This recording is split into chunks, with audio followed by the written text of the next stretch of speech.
The silence was the worst part. Not the cold, not the darkness pressing against the single cracked viewport on the eastern wall of Eidolon Station. Not even the smell. Burnt wiring and recycled air going stale in a system that had maybe 40% efficiency left. Those things I could handle, those things I had trained for, in rooms that smelled just as bad and felt just as small. But the silence after a battle is a different kind of quiet. It is not peaceful. It is not the silence of sleep or of deep space on a calm transit. It is the silence of something that was loud and now is not. The kind of silence that reminds you, every second, what filled it before. My name is Mira Okafor. I was a signal specialist, 3rd class, assigned to the 9th Expeditionary Relay Division of the Terran Defense Corps. I say was, not because I am dead, clearly I am not, given that I am writing this, but because the version of me that existed before that night no longer exists in any meaningful way. She is gone. I am what came after. Let me tell you what happened. The Keth hit us at 0340 station time. I know the exact time because I had been awake for 2 hours before that, doing maintenance on the primary signal relay array. The tertiary amplifier had been throwing irregular readings for 3 days, and my crew chief, Warrant Officer Denton Briggs, had asked me to check it on night rotation so we did not lose a full shift to diagnostics. I was lying on my back under panel 7, with a diagnostic tablet propped on my chest and a small magnetic torch clenched between my teeth, when the station shook for the first time. It was not a violent shake. That surprised me most of all. I had always imagined, when I let myself imagine it, that an attack would feel like a storm, something enormous and obvious, something that gave you time to think, to prepare, to get to a station or a pod or a weapon. It did not feel like that. It felt like someone had pressed one hand flat against the hull of the station and pushed, slow, deliberate, almost gentle. Then the lights went out. I pulled myself out from under panel 7 in the dark, and for exactly 4 seconds I did nothing at all. I just breathed. I had been trained for this. Not this exactly, not this specific scenario, but the state of it. The shock of sudden change. My instructors at Signal Academy had a name for those first seconds of confusion. The gap. The gap between what your brain expects and what your senses are reporting. They told us the gap would come. They told us the only way through it was to let it close on its own rather than pretend it was not there. So I breathed. I let my brain catch up to my body. Then I moved. The emergency lighting came on at reduced power, orange and dim, like a sunset that had given up halfway through. I could see well enough. I grabbed my suit from its rack by the panel door and started pulling it on, one piece at a time, the way you do when you are calm, not the panicked way that leaves seals half-fastened and joints misaligned. Slow is smooth. Smooth is fast. Another thing they taught us at the academy that turned out to be genuinely true. My communicator crackled. All hands to emergency stations. This is not a drill. I repeat, this is not a drill. That was Commander Vasquez's voice. She sounded steady. That steadiness helped me more than I can say. I sealed my collar and ran. The corridor between the relay bay and the command deck was 60 meters long and curved slightly to follow the station's inner hull. I knew every centimeter of it. I had walked it twice a day for 7 months, in the orange emergency light, with alarms beginning to sound in short, measured pulses. It looked like somewhere I had never been before. I passed 3 crew members running the other direction. Ensign Park, going for the auxiliary power room. 2 technicians from the environmental team, whose names I still knew but do not write here because I am not ready to. They looked at me as we passed each other. We did not speak. There was nothing to say that the situation had not already said. I reached the command deck in under a minute. It was controlled chaos. Commander Vasquez was at the central console, working with both hands and a speed that looked almost mechanical. Lieutenant Osei was at tactical, running a sensor sweep that I could see from the doorway was returning very bad information. Chief Engineer Hannah Roth was on the floor near the secondary control panel, which was sparking in short bursts from something the first impact had dislodged. Okafor. Vasquez did not look up. I need external comms live. Whatever they hit, it took the primary transmitter array offline. Tell me what we have. I went to my station without answering. The answer would come faster from my hands than from my mouth. I ran the diagnostic. What I found was not good. The primary array was gone. Not damaged, not offline. Gone. Whatever the Keth had used for that first strike had taken it cleanly off the eastern hull. The secondary transmitter was alive but operating at roughly 12% capacity, well below the threshold needed to punch a signal past the interference that the Keth ships themselves were generating. They use a form of broad-spectrum noise emission as a combat tactic, a way to blind the area around an engagement so that no signal can leave and no reinforcement can be called in time. 12% was not enough, not even close. But I did not say that yet. I kept looking. The relay buoys, I said. 2 of our 3 relay buoys are still active. If I reroute through them and compress the signal. The compression degrades the authentication codes, Osei said. He was right. He was also unhelpful. It degrades them to 40% integrity, I said, which is still above the minimum threshold for emergency identification. It will look like a garbled signal, not a false one. Command will be able to verify us. Vasquez looked at me for the first time since I had entered. She had a cut above her left eyebrow, bleeding slowly, and she had not touched it. Do it, she said. I did it. I do not know if the signal got through. I still do not know, not for certain. What I know is that 22 minutes later, the second impact hit, and after that there was no time to worry about signals. The second impact was not gentle. It struck the command deck directly, or close enough to directly that the difference was not worth measuring. The hull held. Eidolon Station was built for deep space relay work, which meant it was built to take punishment from micrometeorite fields and the occasional debris storm, and the engineering team had reinforced the outer hull 3 years before I arrived. It held. But the systems inside did not hold as well. I remember the console in front of me throwing sparks. I remember being thrown sideways, one hand catching the edge of a secondary panel hard enough to leave a bruise I would not notice until 3 days later. I remember the sound of something structural failing somewhere behind me, a deep low groan, like a very large thing being bent by a force that did not ask permission. And I remember Vasquez's voice, cutting through the noise with the kind of authority that you cannot fake and cannot learn at an academy. Evac pods, now. All hands, evac pods. Okafor, with me. I followed her. We ran back through the corridor I had come from, this time with smoke beginning to gather in the upper third of the air, and the alarms now continuous instead of pulsed. We reached the pod bay. There were 4 pods. The bay held 6, but 2 had already been destroyed. I could see the empty mounting frames where they had been, the walls around them scorched black. 4 pods for a crew of 26. The mathematics of that situation did not require a specialist to calculate. Commander Vasquez did not hesitate. She organized it the way she organized everything, clearly, quickly, without waste. The most critical personnel into the first pod, the injured into the second. She had a list in her head, or something that functioned like a list, and she moved through it while the station groaned around us and the smoke thickened. I was assigned to the third pod with 4 others.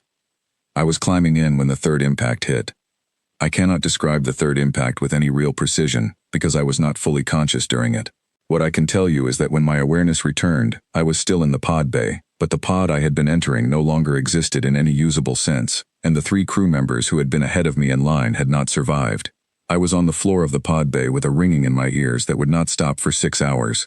My suit had held. My suit had sealed automatically when the hull was breached. That is what emergency suits are designed to do, and Terran engineering is very good at the things it decides to be good at. My suit had held, and so I was alive, and so I had oxygen for as long as the tanks lasted. I checked the gauge, 19 hours and 40 minutes approximately, at standard consumption. The 4th pod was intact. I could see it from where I was lying. I got to my feet and went to it, and opened the exterior panel to check its systems. The pod itself was functional. The launch mechanism was not. The third impact had buckled the section of hull that the launch rail ran through, and there was no way to get the pod out of the bay and into space without a launch rail. I sat down on the edge of the pod's open hatch and I thought, this is something that people sometimes find surprising when I tell this story. I was not in despair. I want to be honest about this because I think people expect a certain kind of emotion in a certain kind of moment, and if I told you I felt it, I would be lying, and this account is not a place for lies. I was not in despair. I was not even particularly afraid, not at that moment. What I felt was something closer to a very deep and very focused calm, the kind of calm that comes not from the absence of danger, but from the presence of a problem worth solving. I had 19 hours of oxygen. I had a functioning emergency suit. I had a destroyed station around me that nonetheless had power in several of its secondary systems, power that was still running, because the station's backup cells were self-contained, and the Keth had not thought to target something so small and unimpressive. And I had a short-range distress transmitter. Not the relay array, not the secondary system, but a personal emergency beacon clipped to the outside of my suit, standard issue for every crew member of every Terran installation in deep space. The beacon had a range of approximately 11,000 kilometers under normal conditions. In the noise environment the Keth were maintaining around this sector, its effective range was probably closer to 3,000. 3,000 kilometers was not far. It was nowhere near far enough to reach anything that could help me in 19 hours. But it was something. And something is always the beginning. I spent the first 2 hours taking inventory. This is not a dramatic thing to say, but it was the most important thing I did in those early hours, and I want to be clear about that. The instinct in a survival situation is to act, to move, to try things, to feel like you are doing something meaningful because the alternative is to feel helpless. I have seen recordings of people in emergencies acting before they assessed, and the results are almost never good. Acting without information is not bravery. It is noise dressed up as purpose. So I walked the station. I went through every section that still had pressure, 7 of the original 14, and I noted every piece of equipment that was functional or partially functional. I took a hand scanner from the medical bay, which had miraculously survived, and I used it to map the power distribution from the backup cells so I understood exactly how much energy I had and where it was going. I found 3 mining drones in the lower equipment bay. They were station property, used for the occasional debris clearance that relay outposts require, and they had been stored in a shielded compartment that the impacts had not reached. Their proximity fuses were intact. Their maneuvering systems were intact. I looked at those 3 drones for a long time. Then I went back to the signal equipment. The personal beacon, as I said, had a range too small to matter. But a beacon is just a transmitter, and a transmitter is just a device that produces a signal at a specific frequency. And frequency is something that can be modified by someone who knows what they are doing. I knew what I was doing. 7 years of signal work will teach you things that the manuals do not always cover, and one of the things it had taught me was that a beacon's output frequency is not as fixed as the manufacturer would like you to believe. I could not increase the range. I did not have the power for that, and the physics would not allow it regardless. But I could change the character of the signal. Standard distress beacons broadcast a simple pulse, a repeating signature that says essentially, here I am, here I am, here I am. It is designed to be found. It is not designed to be interesting. It is certainly not designed to do anything except be found. I sat at the remains of the signal console, with a portable power line running from the backup cells, and I spent the better part of an hour making my beacon do something it was not designed to do. I gave it harmonics, ghost returns, small irregular variations in the signal geometry that would look like interference to a casual scanner but would look, to someone who knew the Terran signal protocol library, like a very specific thing, like a navigation frequency that had been hijacked, like a decoy trace, like something that had been deliberately placed to suggest the presence of other signals, larger signals, ship-class signals, in the surrounding area. It was not a lie exactly. A signal does not lie. A signal is just energy moving through space. The interpretation is what people do, and people interpret what they expect to see, colored by what they fear. The Keth feared Terran ships. They had been fighting us long enough to develop a healthy and thoroughly earned respect for what a Terran vessel could do to their formations. If I could make my small, dying beacon look, just briefly, just ambiguously enough, like the leading edge of a navigation sweep from a ship they could not see, then they would do what any rational military force does when it encounters something it cannot explain in a combat zone. They would hesitate, and hesitation in my experience is the gap between a bad situation and a survivable one. I finished the modification at 0612 station time. I sat back and looked at what I had built. It was not impressive to look at, a jury-rigged connection between a personal emergency beacon and a broken console, held together in 2 places by strips of adhesive tape from the medical bay because I did not have the correct connectors. It looked like the work of someone who was running out of time and options, which was exactly what I was. I activated it. The beacon hummed to life, broadcasting its modified signal into the dark and the noise and the cold, 11,000 kilometers of space that surrounded the wreckage of Eidolon Station. I did not expect rescue. I want to be very clear about that. I did not send that signal because I believed it would bring someone to save me. I sent it because I was a signal specialist, and in the absence of anything else I was able to offer, a signal was the one thing I knew how to make, because going silent felt like surrender, and I have never been very good at surrendering. Because I was not the bravest human in the galaxy, or the strongest, or the most decorated.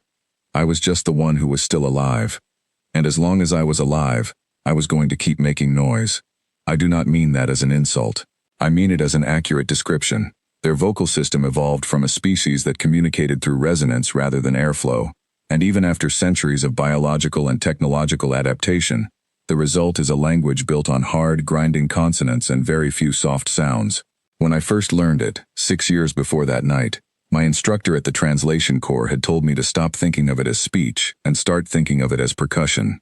Once I made that shift in my mind, it became easier. I was grateful for that shift now.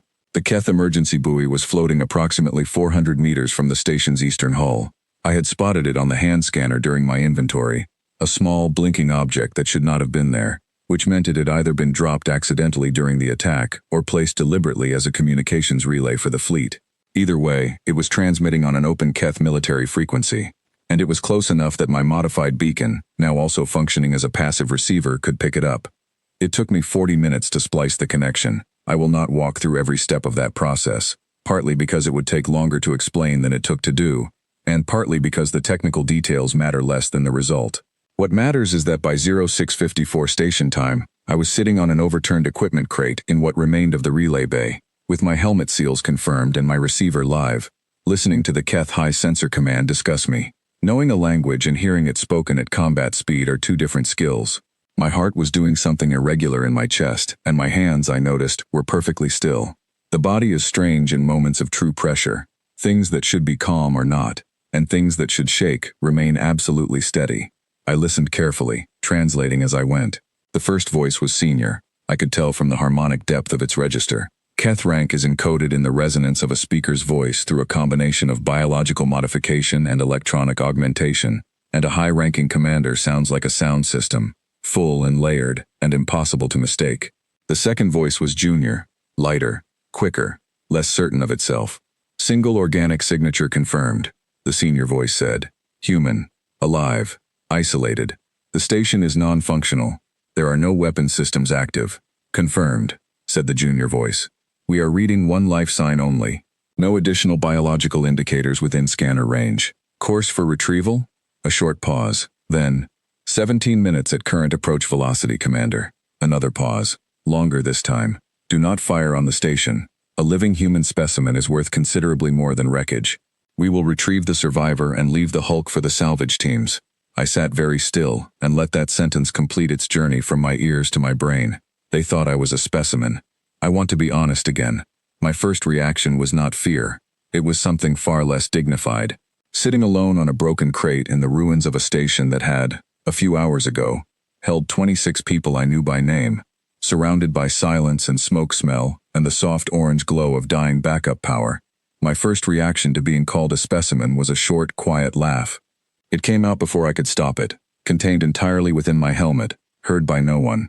I am not sure what that says about me. I suspect it says I am the kind of person who laughs at the wrong moments. My mother always said so. The second voice spoke again. This is the part I have thought about most, in the months since. Commander, the signal geometry is irregular. A beat of silence. Specify. The distress beacon we are tracking is broadcasting at standard Terran emergency frequency, but there are harmonic variations in the signal. Ghost returns, at intervals of approximately 0.3 seconds. The pattern is not consistent with standard beacon malfunction. I stopped breathing. Your interpretation? The commander said. I am not certain, sir. It could be equipment degradation. The station has sustained significant structural damage, and that could account for the interference. But the pattern has a regularity to it that does not match random degradation. Another silence. Longer than any of the previous ones. What else could it indicate? A spoofed navigation sweep, sir. The harmonic pattern is consistent with the leading frequency signature of a Terran long-range passive scan. As if, the junior voice paused. As if there were a ship nearby that we have not detected. The silence after that was the longest one yet. I became aware that my right hand, which had been perfectly still all morning, was now pressing flat against my knee with considerable force. I made it stop. Scan the surrounding area, the commander said finally. Already running, sir. Nothing on active scan, nothing on thermal, no mass displacement signatures consistent with a vessel larger than a shuttle class. Then it is interference. Equipment degradation, as you said. Sir, I would recommend. I did not ask for a recommendation, sensor officer. I asked for your reading. Your reading is negative contact. The garrison survivor is a single organic, unarmed, in a non-functional station. We proceed to retrieval. Continue approach at current velocity. A pause that felt, even through the grinding consonants of Keth, almost reluctant. Yes, Commander.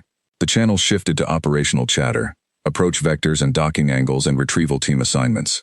I stopped translating and sat with what I had just heard. The junior officer had seen it. He had caught the harmonic variation, recognized it as something that did not fit, and flagged it correctly. He had been right. If the commander had listened to him, if the commander had ordered a full spectrum scan, called a halt to the approach, pulled the fleet back to a safe distance, Then the next several hours would have gone very differently, but the commander had not listened, and I knew why. It is the same reason across every species I have ever studied, every conflict I have ever read about, every record of every encounter between a larger force and a smaller one throughout human history. The commander had not listened because he had already decided what the situation was. He had looked at one dead station and one human survivor and one faint signal, and he had built a complete picture of reality in his mind, and that picture did not have room in it for the possibility that the small, broken thing in front of him was doing something intentional. He saw what he expected to see, and what he expected to see was helplessness. I have spent a great deal of time thinking about that expectation. Not with anger. Anger at a strategic error made by an enemy commander is a waste of energy, but with something closer to curiosity. The Keth had been fighting humanity for 23 years at that point. 23 years of engagements, large and small, of victories and losses, of learning and adaptation on both sides. And yet the commander of an 11-ship fleet, in possession of every piece of intelligence that the Keth military apparatus could compile, had looked at one human alone, in a broken station and thought, no threat. I wonder sometimes what that intelligence said about us. I wonder if it captured the right things. 17 minutes, the junior officer had said. That meant I had 17 minutes before the Keth retrieval team reached the station, minus however much time had already passed while I processed the conversation. I checked my suit chronometer, 14 minutes.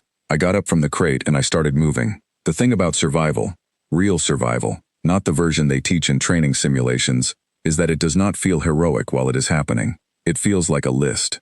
A mental list of steps, each one requiring your full attention before you can move to the next. If you think too far ahead, you lose the step you are on. If you stay too far in the moment, you lose the shape of the plan. The skill is in holding both at once, the immediate and the eventual, the action and the purpose. My immediate, get to the life sign generator. Every relay station carries a portable life sign emitter as part of its emergency medical equipment. The purpose is straightforward. If a crew member is injured and unconscious, the emitter can broadcast their biological signature to a rescue team's scanner, making them easier to find in wreckage. The emitter broadcasts at a frequency that mimics a living human body's electromagnetic output. It is not a perfect imitation, but it is good enough for a scanner that is looking for confirmation rather than conducting a forensic investigation. I found it in the medical bay, right where the inventory had told me it would be.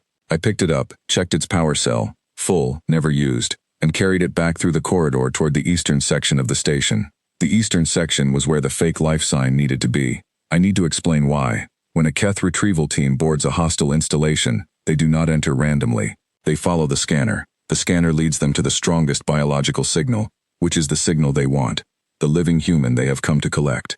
If that signal is coming from the eastern section of the station, the retrieval team will go east. They will move through corridors and compartments in the eastern section, looking for me, not finding me, scanning and rescanning, adjusting their approach. And while they were doing that, they would not be in the equipment bay in the lower section of the station, where 3 mining drones and a plan were waiting for them. I placed the emitter in the easternmost compartment that still had structural integrity, a storage room that had, before the attack, held spare parts for the relay array. I wedged it behind a collapsed shelf unit, set it to broadcast at maximum output, and activated it. The emitter hummed softly. On any scanner, it would look like a human being crouching behind debris, trying to stay hidden. It would look exactly like what the commander expected to find. I allowed myself exactly 3 seconds to feel satisfied about this. Then I went back to the equipment bay. The mining drones were utility machines. I want to be very clear about that, because I think there is a version of this story, the version that gets cleaned up and filed in official reports, that makes them sound like weapons. They were not weapons. They were tools designed to do a specific, unglamorous job, clear debris from around a station's external hull and propulsion vents so that operational systems could function without obstruction. They had proximity fuses, because proximity fuses are how you stop a mining drone from driving itself into the hull it is supposed to be clearing. The fuse detects a solid surface within a set distance and triggers a halt. Or, if the drone is carrying a cutting charge, which these 3 were, because debris clearing sometimes requires controlled fragmentation, it triggers the charge. The cutting charges were not large. I want to be clear about that also. They were sized for debris, not for ships. The kind of charge that breaks apart a 2-meter chunk of frozen debris is not the kind of charge that meaningfully damages the outer hull of a Keth warship. The physics simply do not allow it. But the Keth retrieval shuttle was not a warship. It was a small, lightly armored transport. I had confirmed this from the approach chatter. Retrieval operations use small craft because they need to dock with damaged structures that a larger ship cannot approach safely. A small, lightly armored transport has a very different relationship with a cutting charge than a warship does. I was not building a weapon. I was repurposing a tool. There is a meaningful difference, and it is not merely a difference of words. Tools can be repurposed. The history of human conflict is built on exactly that principle. I spent the next 9 minutes programming the drone's proximity fuses with a modified detection threshold. Instead of halting when they detected a solid surface, they would continue until they were within 1 meter of the detected mass, and then they would stop and wait. Not trigger. Wait. The trigger I put on a timer. A simple countdown, synchronized to my suit chronometer, set to activate 11 minutes after I launched the drones from the equipment bay's external access port. 11 minutes was enough time for the retrieval shuttle to dock, enough time for a boarding team to enter and move toward the eastern section, and not quite enough time for them to realize that the life sign they were tracking was a machine broadcasting from behind a shelf. I was not trying to cause harm beyond what was necessary to create confusion and buy time. Every decision I made in those 9 minutes was about time. I did not have firepower. I did not have numbers. What I had was minutes, and the ability to decide what happened inside each one of them. I launched the drones at 0709. They exited through the access port silently. Magnetic drives, no exhaust, barely any signature on a passive scanner. 3 small utility machines drifting into the dark, moving on pre-programmed approach vectors toward the position where the retrieval shuttle would be in approximately 4 minutes. I watched them go on my hand scanner. 3 small dots, moving slowly and steadily. They looked like nothing at all. That was the point. Then I did something that may seem strange given the circumstances. I sat down. I found a section of corridor that had not been damaged, a stretch of about 6 meters near the central junction, and I sat down with my back against the wall and my scanner in my hand, and I waited. Not because there was nothing to do. There was always something to do. But because I had done the things that needed doing, and the next phase required the shuttle to arrive, and I could not make it arrive faster by pacing. I thought about Denton Briggs, my crew chief, who had asked me to check the tertiary amplifier on night rotation because he did not want to lose a shift to diagnostics. I thought about what that conversation had looked like, and the fact that it had taken place approximately 5 hours ago, and that 5 hours was simultaneously a very long and a very short time depending on what you measured it against. I thought about the junior Keth sensor officer, the one who had caught the harmonic variation. I thought about what it would feel like to see something clearly, say it clearly, and be dismissed by someone with authority over you. I thought about how he had paused before saying, "Yes, Commander." That pause was the sound of a person deciding not to push further. I understood that sound. I had made it myself, in rooms very different from a Keth warship, over matters much smaller than the one he was deciding to let go. I wondered if he would think about that pause later. My scanner showed the retrieval shuttle entering docking range at 0718, right on schedule. The 3 drone dots were holding position, waiting, invisible against the hull shadow of the station. I watched the shuttle's approach with the detached attention of someone who has already committed to a plan and has nothing left to do but see it through. The shuttle docked at 0721. I heard it. A low vibration transmitted through the station's frame, the particular signature of a docking clamp engaging. Then quiet again. On the Keth communications channel, the retrieval team leader reported, "Boarding team inside, moving to locate the survivor." "Copy," said the commander. "Retrieve and return. We have a schedule to maintain." "Yes, sir." Proceeding to scanner contact. Eastern section. Approximately 40 meters from our entry point. I looked at my chronometer. 8 minutes and 14 seconds remaining on the drone timer. I exhaled slowly. And then, because I had 8 minutes and because silence is a thing I have always found easier to fill than to sit inside, I did the one other thing I had been planning since I sat down. I opened the transmitter, not the beacon. The beacon was still broadcasting its modified signal, its ghost harmonics reaching out in all directions. What I opened was the Keth emergency frequency, the one the buoy was running. I set my transmitter to the same frequency. And I spoke. My Keth was not perfect. It is never perfect. There is a texture to the language that a human vocal system cannot fully replicate, a resonance depth that we simply do not have the biology for. But it was good. 6 years of translation core good, functional, clear, and most importantly, confident. In Keth standard I said, "This is Terran Defense Outpost 7. You have entered a designated restricted zone under Accord Provision 9. Your current approach profile constitutes a violation of standing ceasefire boundary conditions. Withdraw your vessels immediately, or we will be required to escalate our response posture." I released the transmit key and sat very still in the silence that followed. On the channel, nothing happened for 4 full seconds. Then a burst of chatter, Clipped, urgent, the kind of communication that happens when people are recalibrating quickly. I caught fragments. Accord Provision 9, a real provision, from a real ceasefire document, one of 17 provisional boundaries that had been negotiated and then largely ignored by both sides over the past 4 years. I had chosen it specifically because it was real enough to sound authoritative and vague enough that a commander under pressure could not immediately confirm or deny its applicability to this specific location. The commander's voice, when it came, was controlled. But control is not the same as calm, and I know the difference. Identify yourself. Outpost 7 is not a registered installation in this sector. I waited 2 seconds before responding. 2 seconds is the right gap, long enough to seem like someone checking records, short enough not to seem evasive. Outpost 7 is not a registered installation in any public database, Commander. That is rather the point of it. Another silence. 4 minutes and 40 seconds on the drone timer. The boarding team leader's voice cut in. Commander, we have reached the eastern section.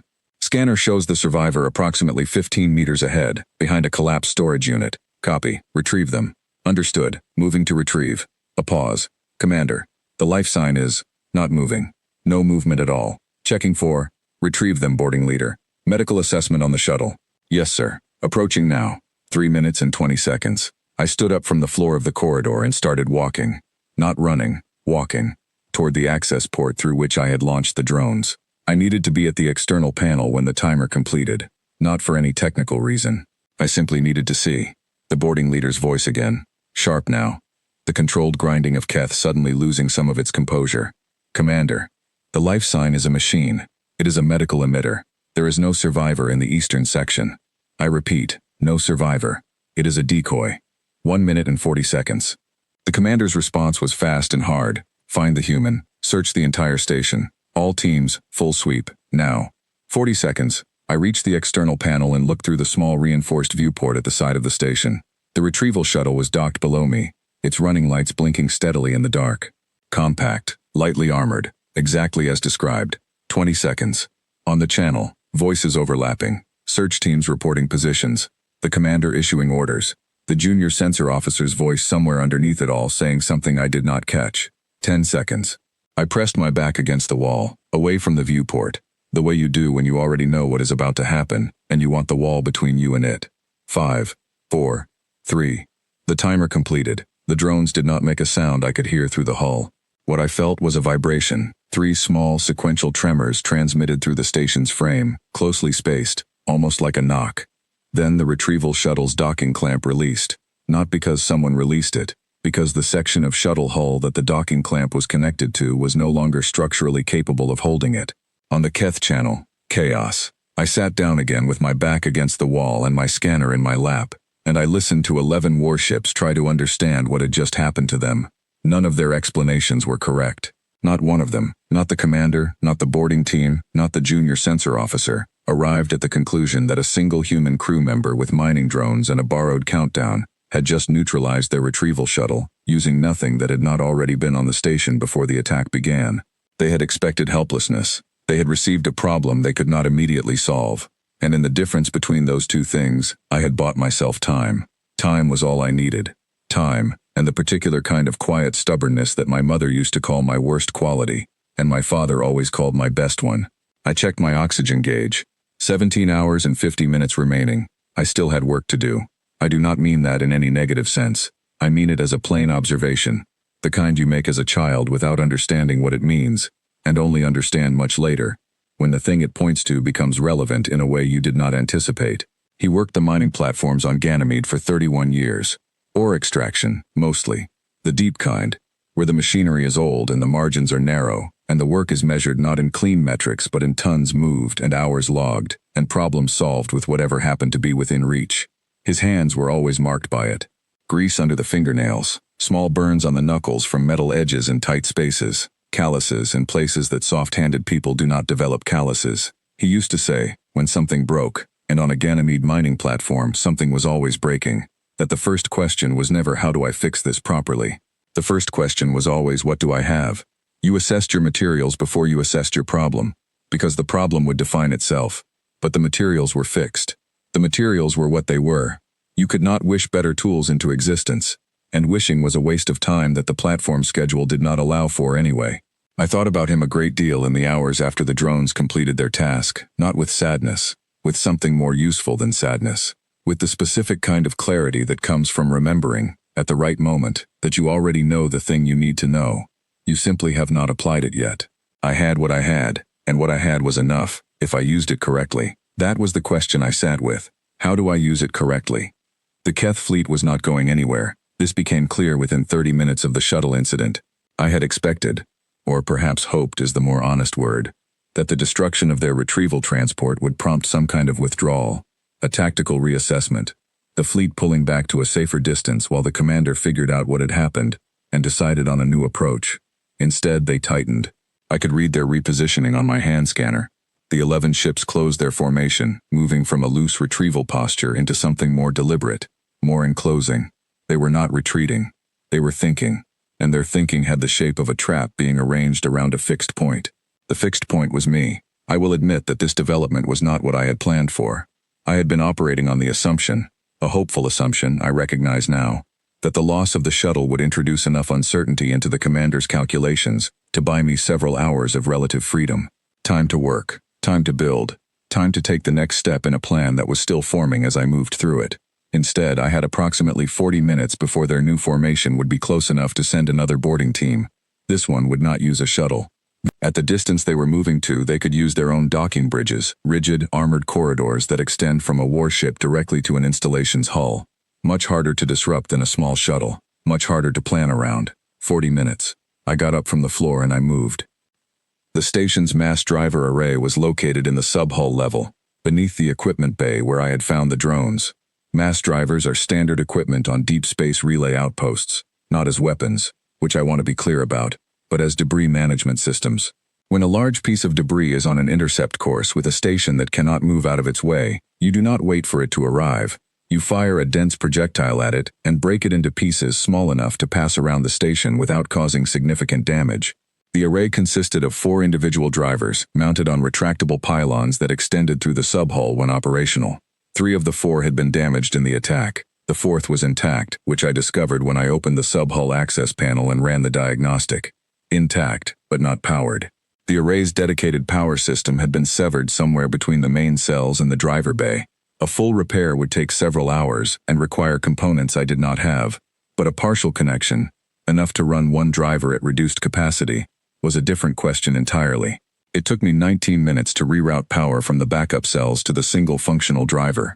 The connection was not clean. I used a length of secondary conduit from the environmental system, which was designed for a different voltage tolerance and would almost certainly burn out after 3 or 4 uses. But it would work for those 3 or 4 uses, and 3 or 4 was what I needed. I extended the driver pylon. It moved slowly, grinding in its track from disuse and minor hull deformation, but it moved. It extended to about 70% of its full reach before the track deformation stopped it. 70% was sufficient. The driver was now pointing, at a fixed angle, into the space off the station's lower port side. This was not where I wanted it pointed. What I wanted was the ability to adjust the angle, to aim, in the most basic sense. But a mass driver on a relay station does not have an aiming mechanism beyond the pylon's fixed extension angle, because it was never designed to aim at anything. It was designed to fire in one direction, and the station's orientation software would rotate the entire station to bring the driver to bear on a debris target. The station's orientation software was not functional, so I needed a different solution. I spent 6 minutes thinking through what I had available, and then I found it in the structural damage itself. The third impact, the one that had destroyed the pod bay, had buckled a section of the lower hull in a way that had partially rotated the subhull level relative to the station's central axis. It was not a large rotation, perhaps 8 degrees, but 8 degrees was enough.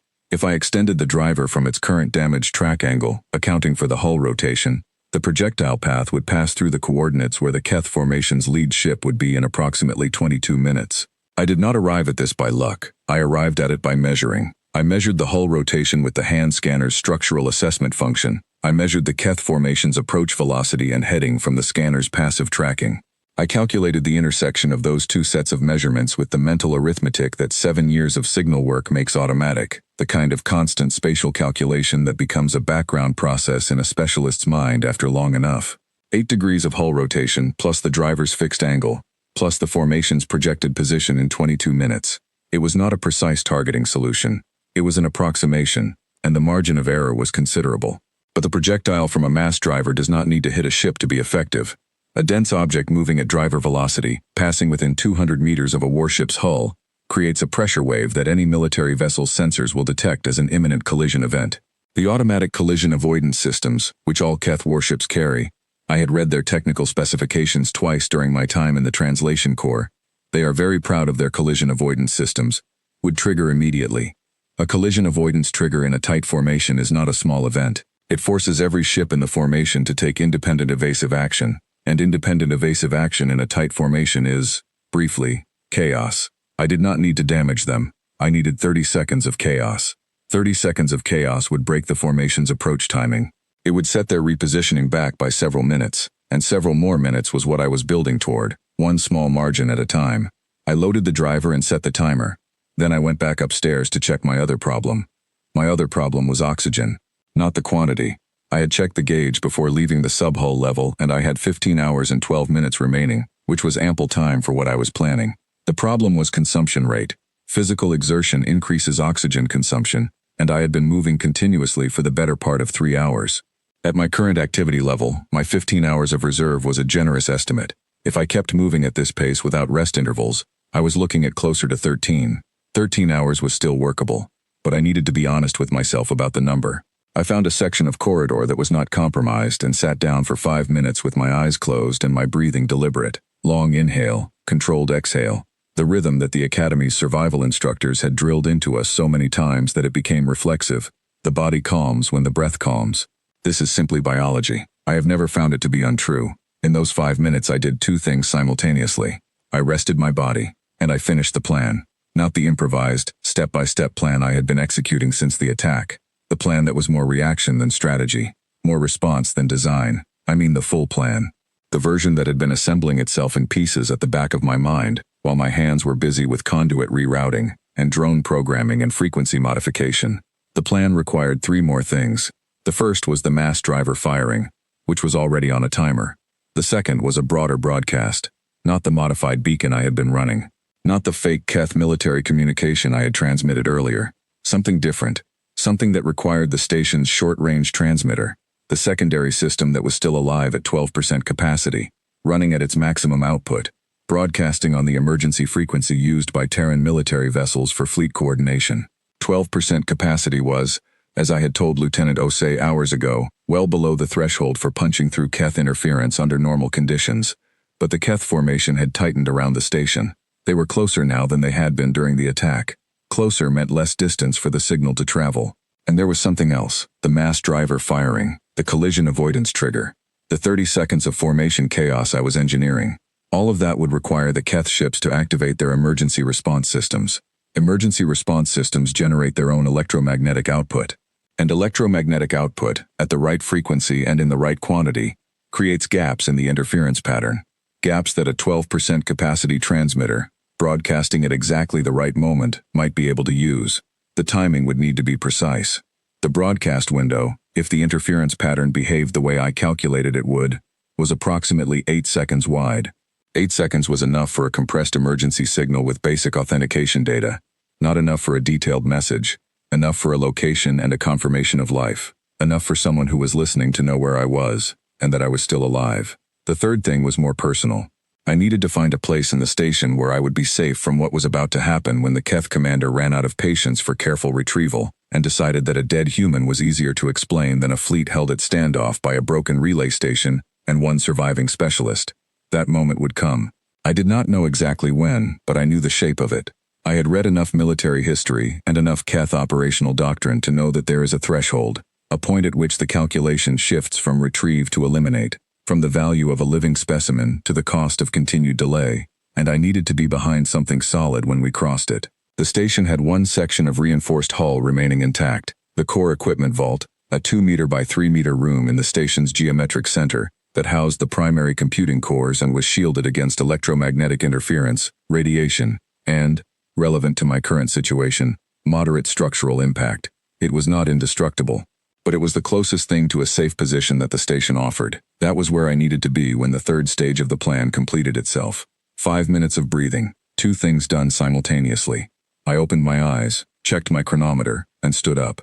14 minutes before the mass driver timer completed, I found something I had not expected to find. I had gone back through the relay bay on my way to the secondary transmitter console, and I noticed, because I notice things, because 7 years of signal work makes the absence of an expected signal as loud as the signal itself, that the equipment locker on the bay's north wall was not fully closed. It was held nearly shut by its magnetic latch, but nearly as not fully, and the gap was perhaps 2 centimeters, and through that gap I could see the edge of something orange. I opened the locker.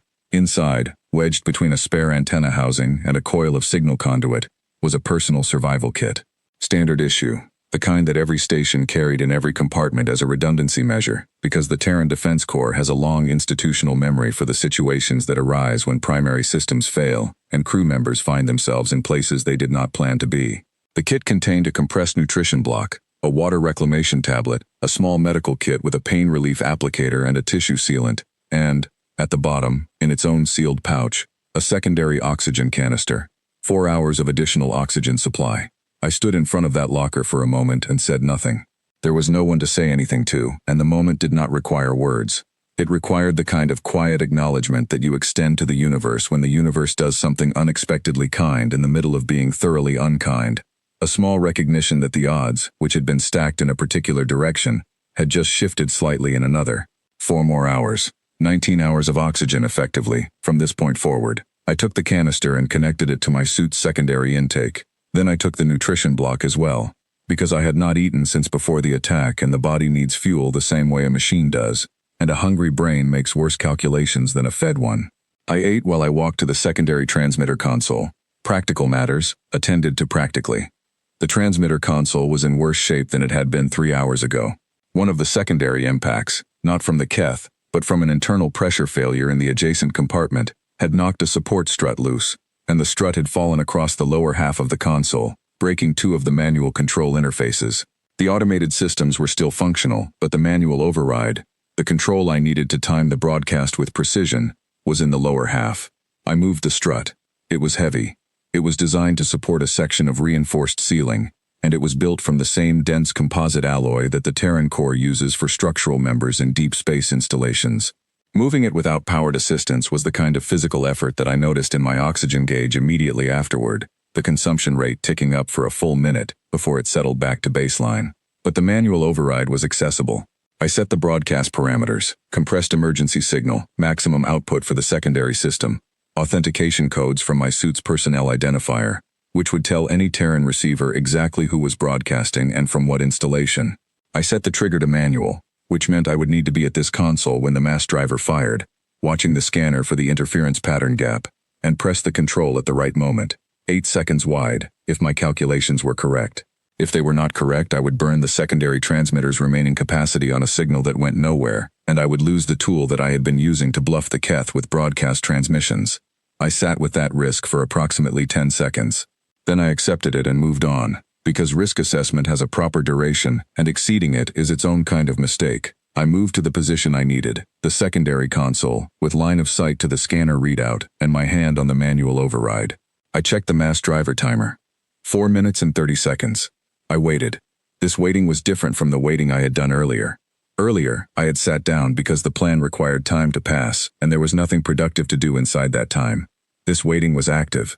My eyes moved between the scanner and the timer, tracking the Keth formation's position against the driver's projected firing vector, rechecking my interference gap calculation against the formation's current spacing, adjusting for the minor course corrections the lead ship had made in the past 20 minutes.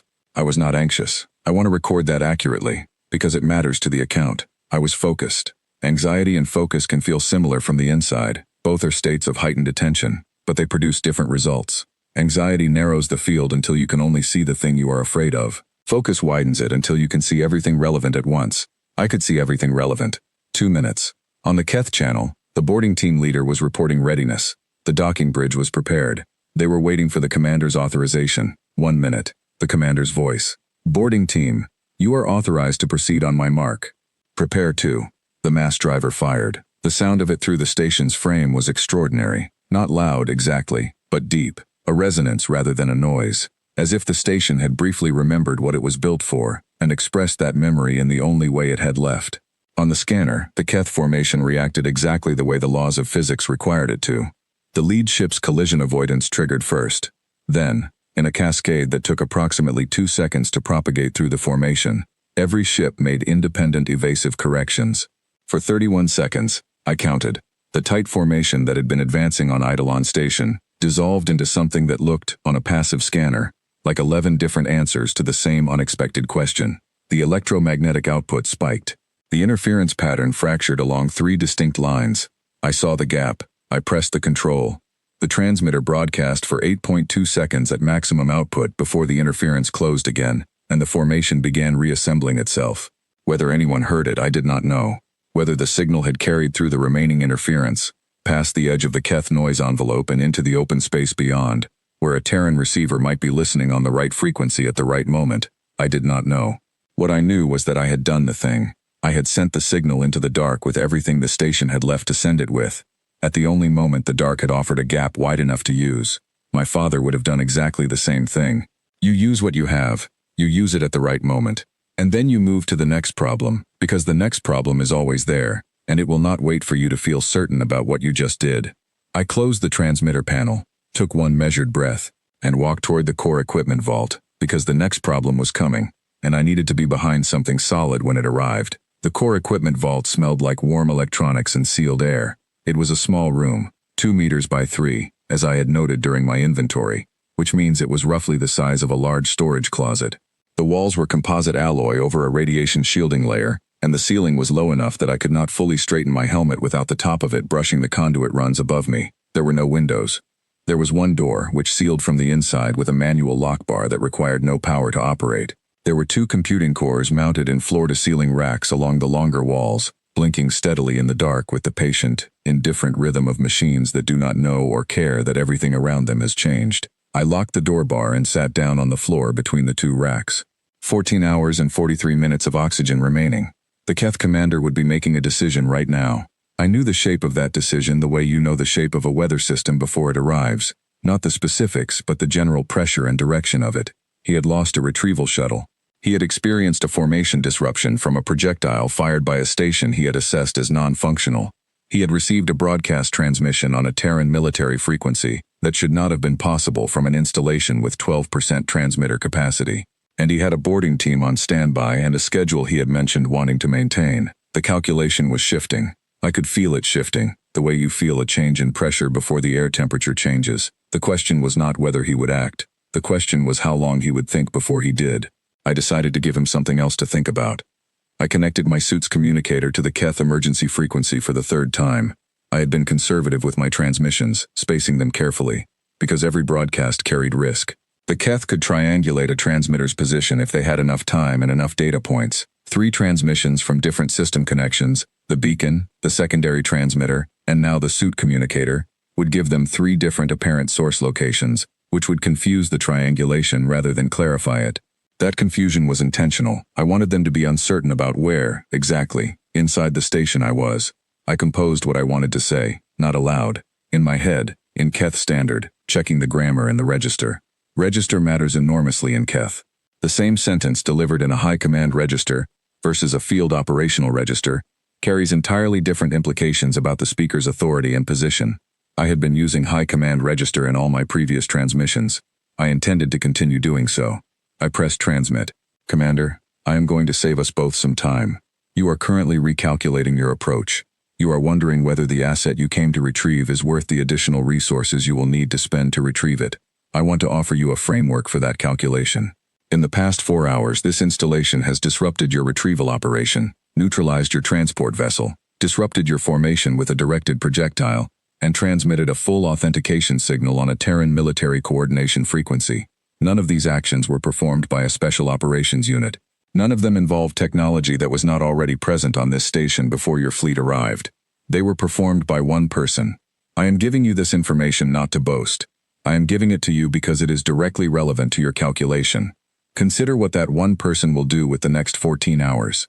Then decide whether the cost is worth the asset. I released the transmit key. Silence. Then, 40 seconds later, the commander's voice. Still controlled. Still carrying that deep, layered resonance of senior rank. But something had changed in the texture of it. Something had tightened, the way a material tightens when stress is applied to it, not broken, not even visibly deformed, but different at the molecular level. You are one person in a broken installation with a limited air supply. Whatever you believe you can accomplish in the time you have remaining, it ends when your oxygen ends. There is no outcome here that does not conclude with your retrieval. The only variable is the condition in which you are retrieved. He was not wrong. In terms of pure logistics, he was entirely correct. I was one person, and my oxygen was finite, and there was no cavalry coming because there was no one to call the cavalry. The signal I had sent through the interference gap was the best I could do, and I had no way of knowing whether it had reached anyone, and even if it had, I had no way of knowing whether anyone who received it could reach me within 14 hours. He was not wrong. But he was also not entirely right, and the part he was not right about was the part that mattered. You are correct about the oxygen, I said. You are not correct about the outcome. An outcome is not just a conclusion. It is everything that happens on the way to the conclusion. I have 14 hours of everything that happens on the way. I suggest you think carefully about how much of your schedule you can afford to spend on this. I cut the transmission. In the quiet of the vault, with the computing cores blinking their steady patient rhythm around me, I allowed myself a very small degree of satisfaction. Not confidence, not certainty, just the particular satisfaction of having said the true thing clearly, which is its own reward regardless of whether it changes anything. Then I opened the technical files on my hand scanner and went back to work. The paper was called Thermal Emission Signatures in Active Drive Systems Under Electromagnetic Shielding Conditions. It had been written by a physicist named Dr. Yuki Tanaka, published in the Journal of Deep Space Engineering 41 years before I was born. I had read it twice during my time in the translation corps, not because it was assigned but because I read widely and the subject matter had seemed potentially relevant to signal work in contested space environments. Dr. Tanaka's central argument was straightforward. Electromagnetic shielding, the technology used to make a vessel's electronic systems invisible to standard scanning, is extremely effective at hiding electromagnetic output. It is not effective at hiding heat. Heat is not electromagnetic radiation in the scanning sense. Heat is the movement of energy through a material medium, and it exits a shielded system the same way it exits any system, by radiating outward until it reaches equilibrium with the surrounding environment. In the cold of deep space, equilibrium takes time, which means that a cloaked vessel, a vessel running full electromagnetic shielding, is still producing a thermal signature that can be detected by a sensitive enough instrument, reading at the right wavelength, positioned at the right angle, relative to the vessel's primary heat output surfaces. My hand scanner was not built for this. It was a general-purpose station diagnostic tool, not a dedicated thermal imaging system. But general-purpose tools can be reconfigured if you understand what you are asking them to do, and I understood what I was asking. I spent 40 minutes adjusting the scanner's detection parameters. I narrowed its focus to the infrared wavelengths that Dr. Tanaka's paper had identified as the most reliable for drive system thermal bleed. I increased the sensitivity to its maximum setting, which would also increase the noise floor, the amount of irrelevant data the scanner would pick up alongside the data I wanted. But noise can be filtered if you know what the signal looks like, and I knew what I was looking for. When I ran the new scan, the results were not immediately clear. The scanner returned a wash of data that looked, on the display, like static with occasional warm patches. I filtered it twice, then a third time, applying the specific wavelength profile from Dr. Tanaka's paper as a template. The warm patches resolved into shapes, not detailed shapes, not the crisp outline of a vessel that you would get from a dedicated military thermal imaging system, but shapes, suggestions of mass and dimension, sitting in positions that did not correspond to any of the 11 ships the scanner's standard mode had been tracking. I counted them carefully. I counted them twice. There were more ships than the Keth fleet. I want to describe what I felt in that moment with precision, because imprecision would misrepresent it, and this account is not a place for misrepresentation. I did not feel relief. Relief is what you feel when a threat is removed. The threat had not been removed. I did not feel joy. Joy requires a certainty of positive outcome that I did not have. What I felt was something much more specific, and much harder to name in a single word. It was the feeling of a calculation changing. Of a variable you had been treating as fixed, suddenly revealing itself as movable. Of a room you thought had one door turning out to have two. The thermal shapes were not moving. They were holding position in the shadow of the gas giant that sat approximately 40,000 kilometers from the station on the outer edge of the sector. They were running minimal power. I could tell from the faintness of their thermal signature, the way they barely registered even on my reconfigured scanner. They were cold and quiet and still, in the way that something is still not because it is inactive but because it is waiting. They were Terran ships. I could not confirm this from the thermal data alone. Thermal signatures do not carry transponder codes, but I could confirm it from 3 other pieces of evidence, taken together. First, the ships were not Keth. The Keth fleet was fully accounted for in standard scan. These were additional vessels, unknown to the Keth's own sensors, which meant they were running shielding technology that the Keth scanners could not penetrate, and Terran shielding technology was known to be more advanced in this specific area. Second, they had been there before the attack. The thermal data, when I ran it backward through the scanner's buffer, showed the faint signatures in the same position hours ago, before the Keth had arrived. They had not followed the Keth in. They had been there first. Third, they were not attacking. A hostile force capable of moving unseen would not sit still while a fleet attacked a friendly installation. An indifferent force would have left when the shooting started. A force that stayed, in position, unmoving, watching. That was a force waiting for something specific, waiting for a condition to be met before it could act. I thought about that. I thought about it with the full attention of someone who has been building a plan from scraps for 6 hours, and has just found a piece of information that reframes everything. What condition would hold a fleet in place? Not capability. If they were there, they had capability, not orders to protect the station. If those orders had existed, they would have acted when the attack began. Not fear of the Keth numbers, 17 ships, or however many the thermal scan was showing, was a match for 11 by any reasonable accounting. Something legal, something procedural, something that required a specific event to occur before the force could be used. I knew about the Accord Provision 9. I had cited it myself as a bluff, earlier. But the provisions were real, and some of them governed exactly this kind of situation. The deployment of Terran military force in contested space required a documented act of aggression against Terran personnel or installations that occurred within the contested zone's defined boundaries.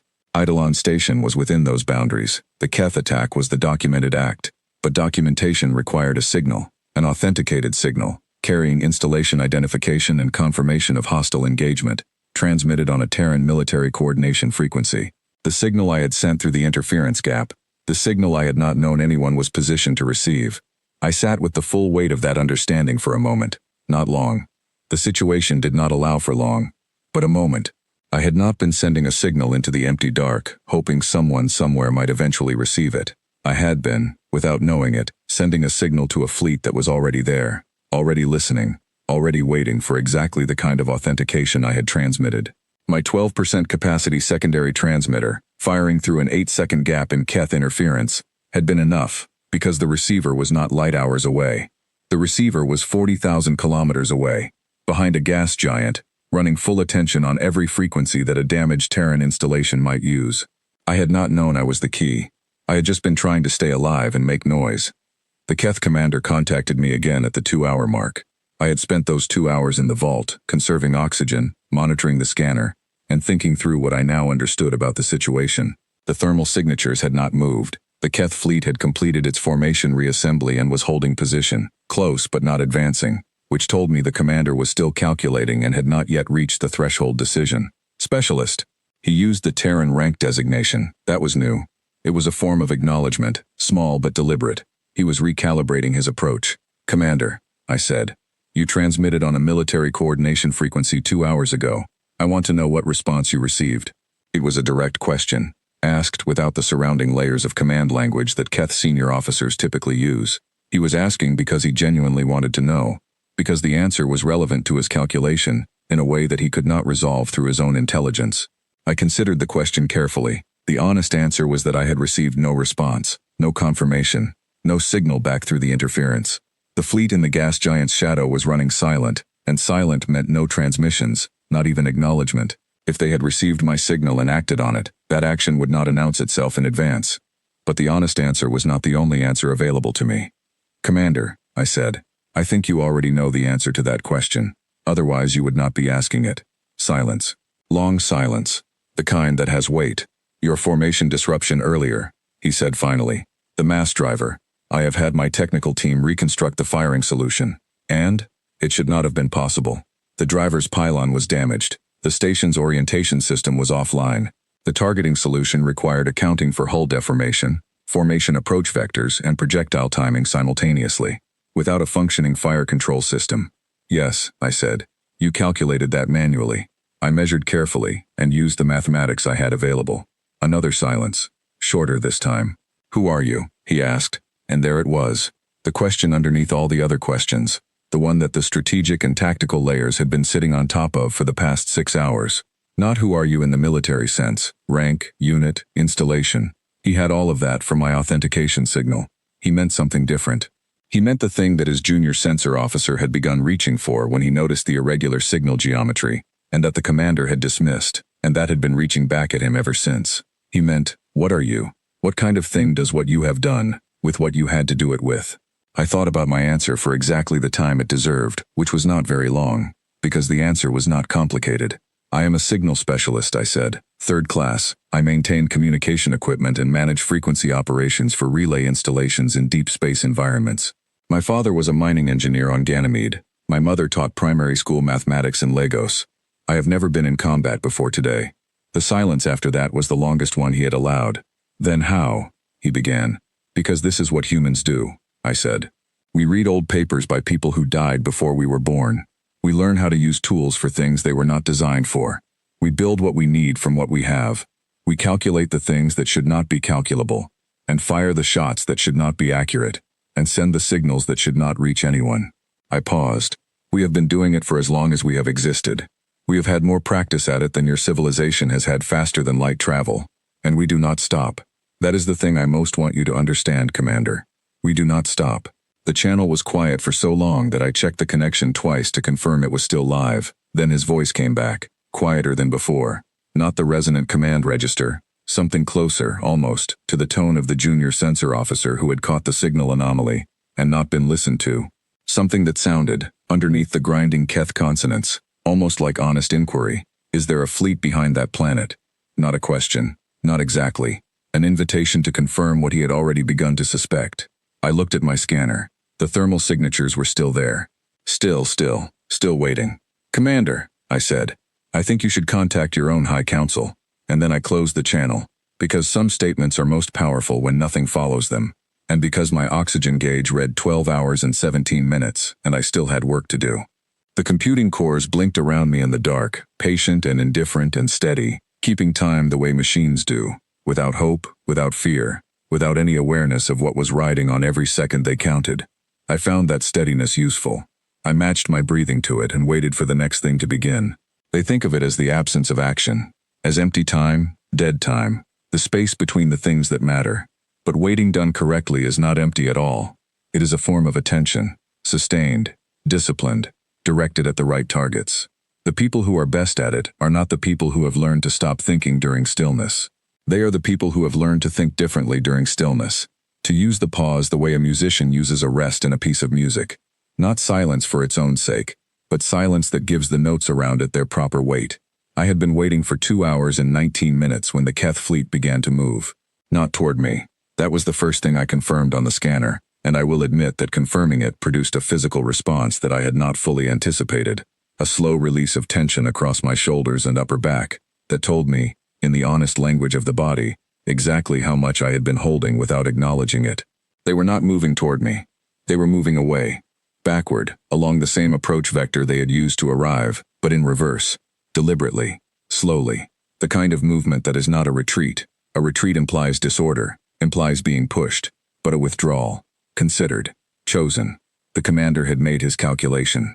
I watched the 11 ship signatures pull back on my scanner display, their positions shifting degree by degree away from Eidolon Station and toward the open space at the sector's edge.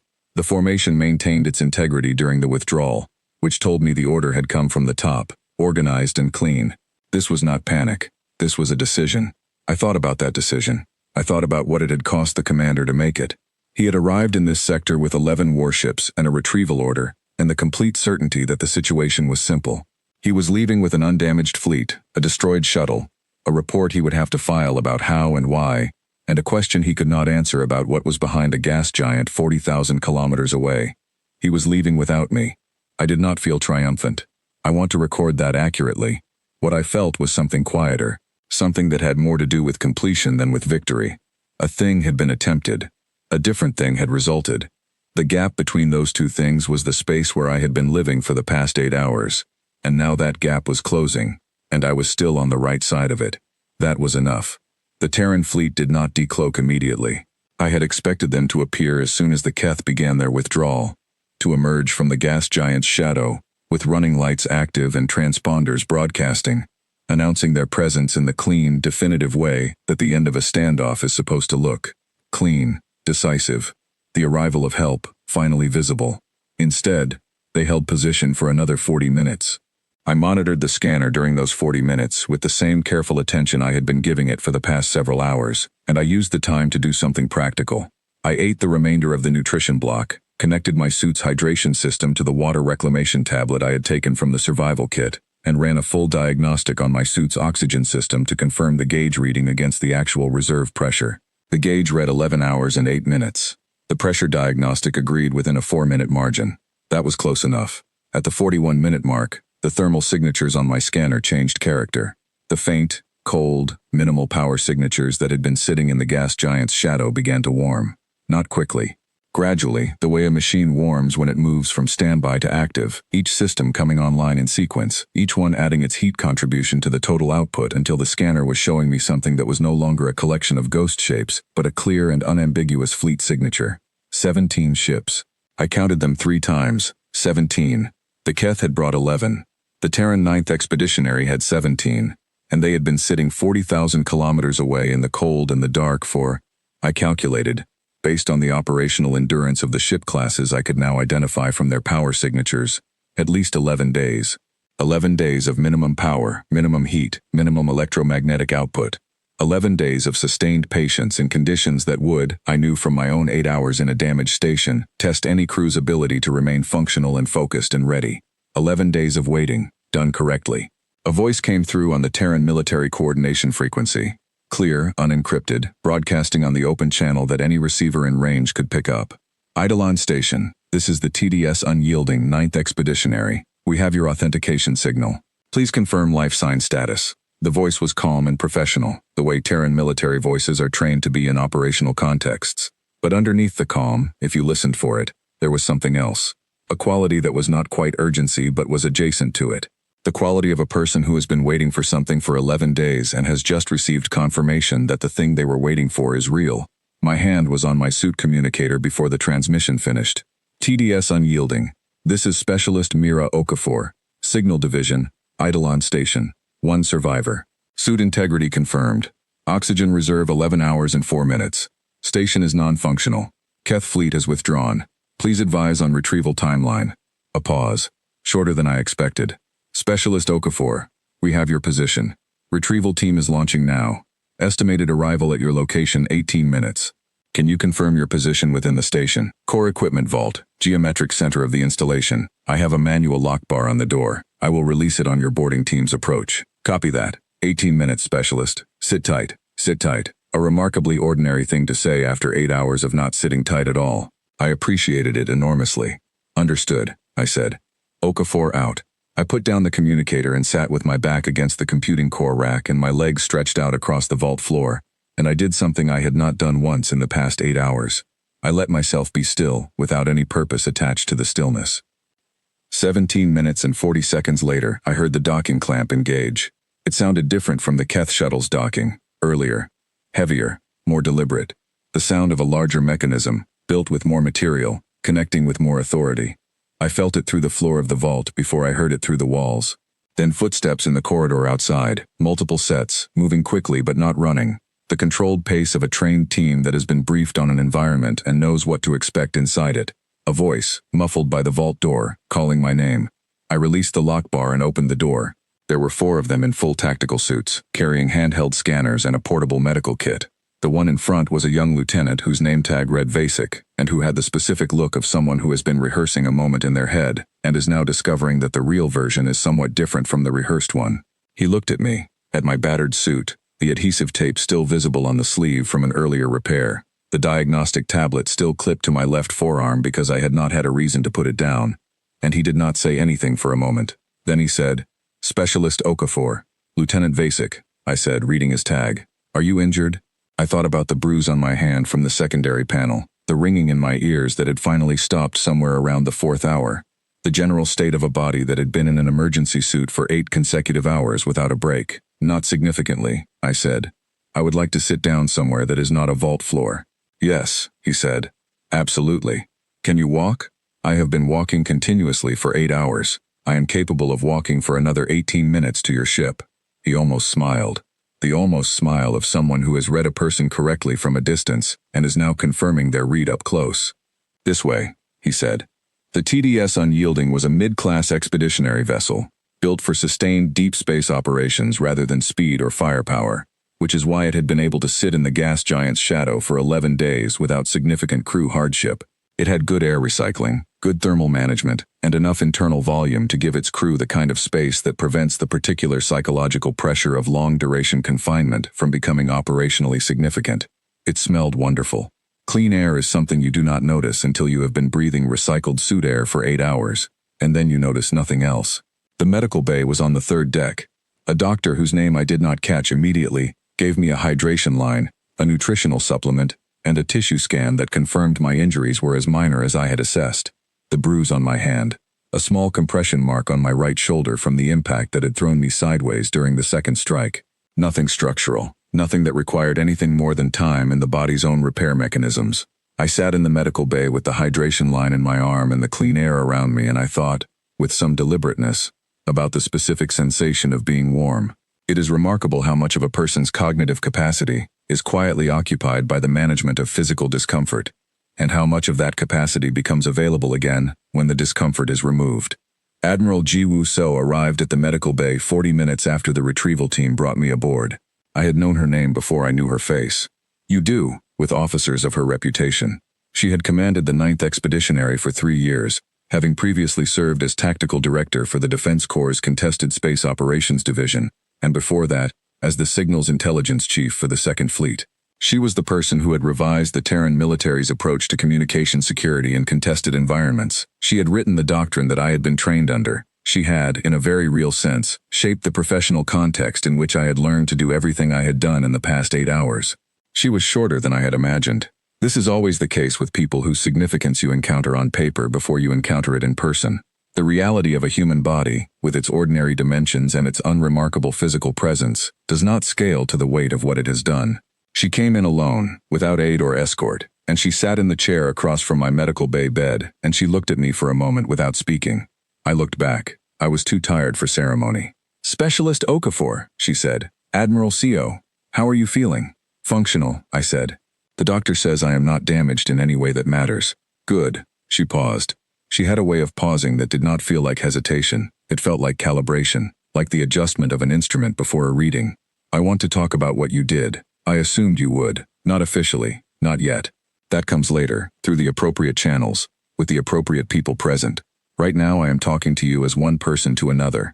I want to understand what happened on that station," I told her. Not the compressed version, not the operational summary that I would eventually put into a formal report, but the actual version. The one that included the 4 seconds in the dark after the lights went out, and the laugh inside my helmet when I heard the commander call me a specimen, and the survival kit behind the nearly closed locker door, and the paper by Dr. Yuki Tanaka that I had read twice for interest rather than for any practical purpose, and then used to locate a fleet. I told her all of it, because she had asked for the honest version and she was a person to whom honesty felt like the only appropriate response. She listened without interrupting. This is rarer than it should be, in people with authority. She did not nod at the expected moments or make the expected sounds of acknowledgement. She simply listened, with the complete attention of someone for whom listening is a practiced discipline. When I finished, she was quiet for a moment. "The thermal detection," she said. "The Tanaka paper. You read that voluntarily." "Yes. It is not in the signal specialist curriculum. No. It is in the Deep Space Engineering Journal archive. I have a subscription." She looked at me with an expression that I could not fully categorize. It was not admiration exactly. It was something more considered than admiration, more specific. "The commander filed his first report 40 minutes ago," she said. "I have seen a preliminary summary. He describes the engagement as an ambush by an unknown Terran Special Operations Unit operating advanced stealth weapons technology from the station." I stared at her. "He thinks there were multiple people," I said. "He thinks there were at least 8, possibly more. He cannot reconcile the scope of what happened with a single operator." I did not know what to say to that for a moment.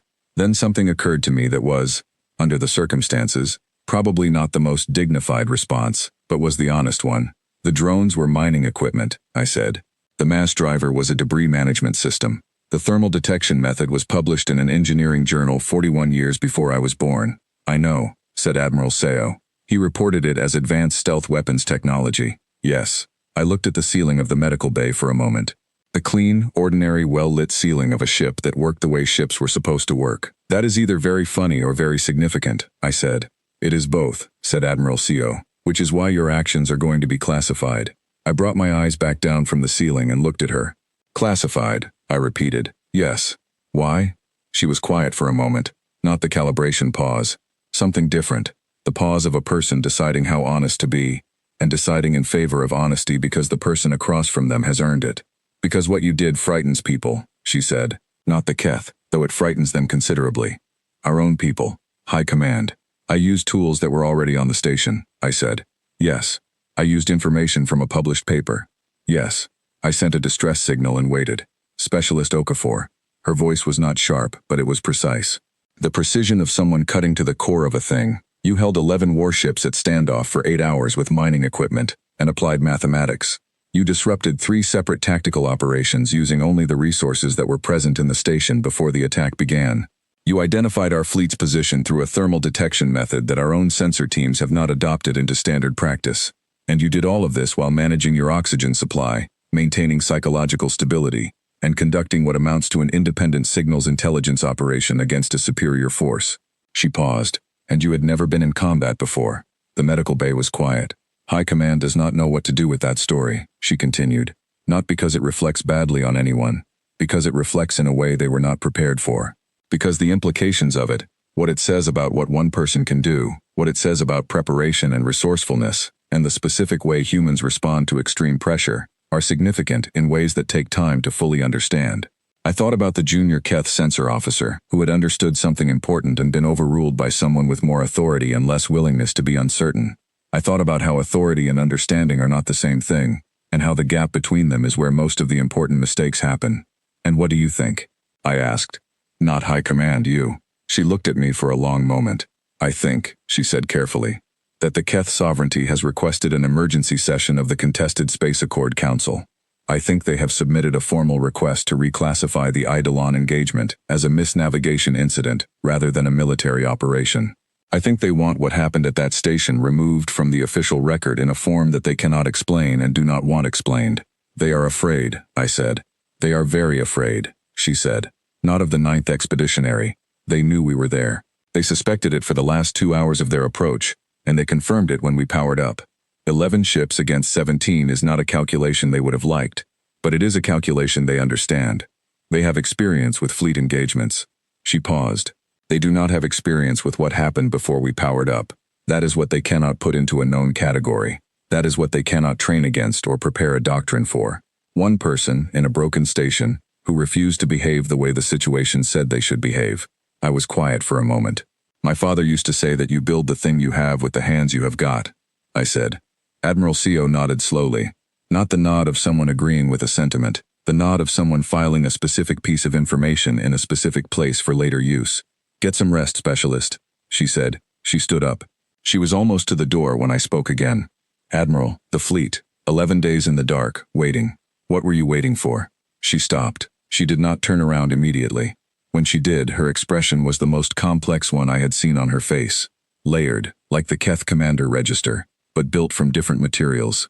Something that had guilt in one layer and necessity in another, and something that was not quite pride but was adjacent to it in the way that the most complicated human feelings are always adjacent to simpler ones. We needed a documented act of Keth aggression against a Terran installation within the contested boundary, she said. The Accord provision requires it before we can legally deploy force. Without documentation, any engagement we initiated would have been a violation of the ceasefire terms. It would have given the sovereignty grounds to escalate formally, to take the matter to the council, to paint us as the aggressor. The room was very quiet.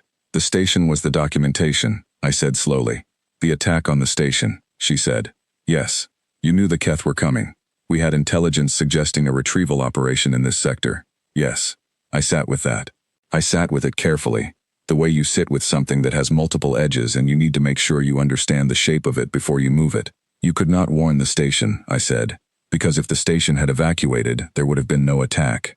And if there had been no attack, there would have been no documentation. She did not answer that. She did not need to. The crew, I said. 25 people. I know, she said. Her voice was very quiet. The quietest it had been since she entered the room. Did you know there would be a survivor? No, she said. We hoped. We had no way to know.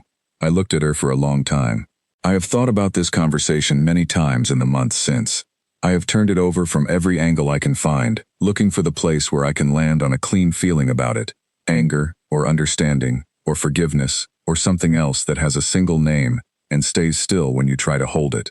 I have not found that place yet. Perhaps I will not. Some things are shaped in ways that do not fit the clean containers that single words provide, and the honest response to those things is to acknowledge their shape rather than force them into a container that does not fit. What I know is this: 25 people are gone. The fleet was there. The fleet waited. The documentation was obtained. The legal threshold was crossed. The Keth withdrew. The station was avenged, or something close to avenged, in the careful legal language of contested space operations. And I am alive, in a medical bay that smells like clean air, with a hydration line in my arm and 11 hours and 4 minutes of oxygen that I did not end up needing. I do not know what the right word is for all of that, taken together. I am not sure the right word exists in any language I have learned. Rest, specialist, Admiral Seo said again. She said it gently, which I noted. She left. The door closed behind her. The medical bay hummed with the ordinary sounds of a ship that was alive and working and going somewhere. I lay back on the bed. For the first time in 8 hours and 43 minutes, I closed my eyes. I slept for 11 hours. Not the shallow, restless kind of sleep that comes after stress. The kind where the body lies down but the mind keeps running its loops, replaying decisions and recalculating outcomes and arriving at the same conclusions it already reached while awake. I mean real sleep. Deep, complete. The kind that has no dreams worth remembering, only darkness and then light, with nothing in between except the body quietly doing the repair work it had been putting off while more urgent things demanded attention. When I opened my eyes, the medical bay was different. The lighting had shifted to the softer setting used during ship night cycle, and someone had placed a covered tray on the table beside my bed. I lay still for a moment and listened to the sounds of the ship around me. The low hum of the drive system, the distant movement of crew in corridors, the soft percussion of a vessel that was alive and purposeful and going somewhere specific. I had not realized, until that moment of waking, how much of my mental energy in the past day had been spent on the awareness of being alone. Not loneliness exactly, something more fundamental. The awareness that the station's sounds were wrong, that the ordinary background noise of a place where people live and work had been replaced by the sounds of systems failing and structures settling, and the kind of quiet that only exists when the people who filled a space are no longer in it. This ship was full of people. I could hear them, faintly, going about the ordinary business of being alive. It was the best sound I had heard in a very long time. I sat up, removed the hydration line from my arm with the practiced ease of someone who has done it before, and lifted the cover from the tray. Actual food, not a compressed nutrition block, not a reclamation tablet, but a full meal. Protein, complex carbohydrates, something that was attempting to be vegetables and mostly succeeding. I ate all of it without pausing, which told me more about my body's condition than the medical scanner had. Then I washed my face in the small basin beside the bed, looked at myself in the mirror for the first time since before the attack, and had a brief, wordless conversation with my own reflection about the current state of things. The reflection looked tired. It also looked, I thought, like a person who had a clear conscience about the things they had done in the past 24 hours, which is not a small thing to be able to say. I put on the clean ship-issue clothing that had been left folded on the chair beside my bed, and I went to find out what came next. What came next, it turned out, was Lieutenant Vasek. He was waiting in the corridor outside the medical bay with the particular posture of someone who has been told to wait there and is taking the assignment seriously. He was young. I placed him at 24, 25 at most, with the kind of focused attentiveness that distinguishes the officers who will become very good at their jobs from the ones who will remain adequate at them. He had been the one to find me in the vault. He had said my name with the specific weight of someone who had been repeating it in their head as a goal rather than a designation. Specialist Okafor, he said. How are you feeling? Better, I said. Where are we? En route to Terran Station Meridian, approximately 31 hours at current transit speed. Admiral Seo has requested your presence in the briefing room at your convenience. He paused. She specifically said at your convenience. I am instructed to make clear that she means it. Tell me about the ship, I said. He looked momentarily surprised by the request, then recalibrated. The Unyielding. Mid-class expeditionary, crew of 212. We have been in the contested sector for 43 days, the last 11 of which were in the holding position you identified. 43 days, I said. Yes. How was the crew managing? 11 days at minimum power is not a simple operation psychologically. He considered this question with more seriousness than most lieutenants would have given it. Better than you might expect. Admiral CO runs a tight ship in the operational sense, but she understands crew welfare. We had briefings every 24 hours. People knew why we were waiting and what we were waiting for. When you know the purpose of a thing, the discomfort of it becomes more manageable. I thought about that. About the difference between enduring something you understand and enduring something you do not.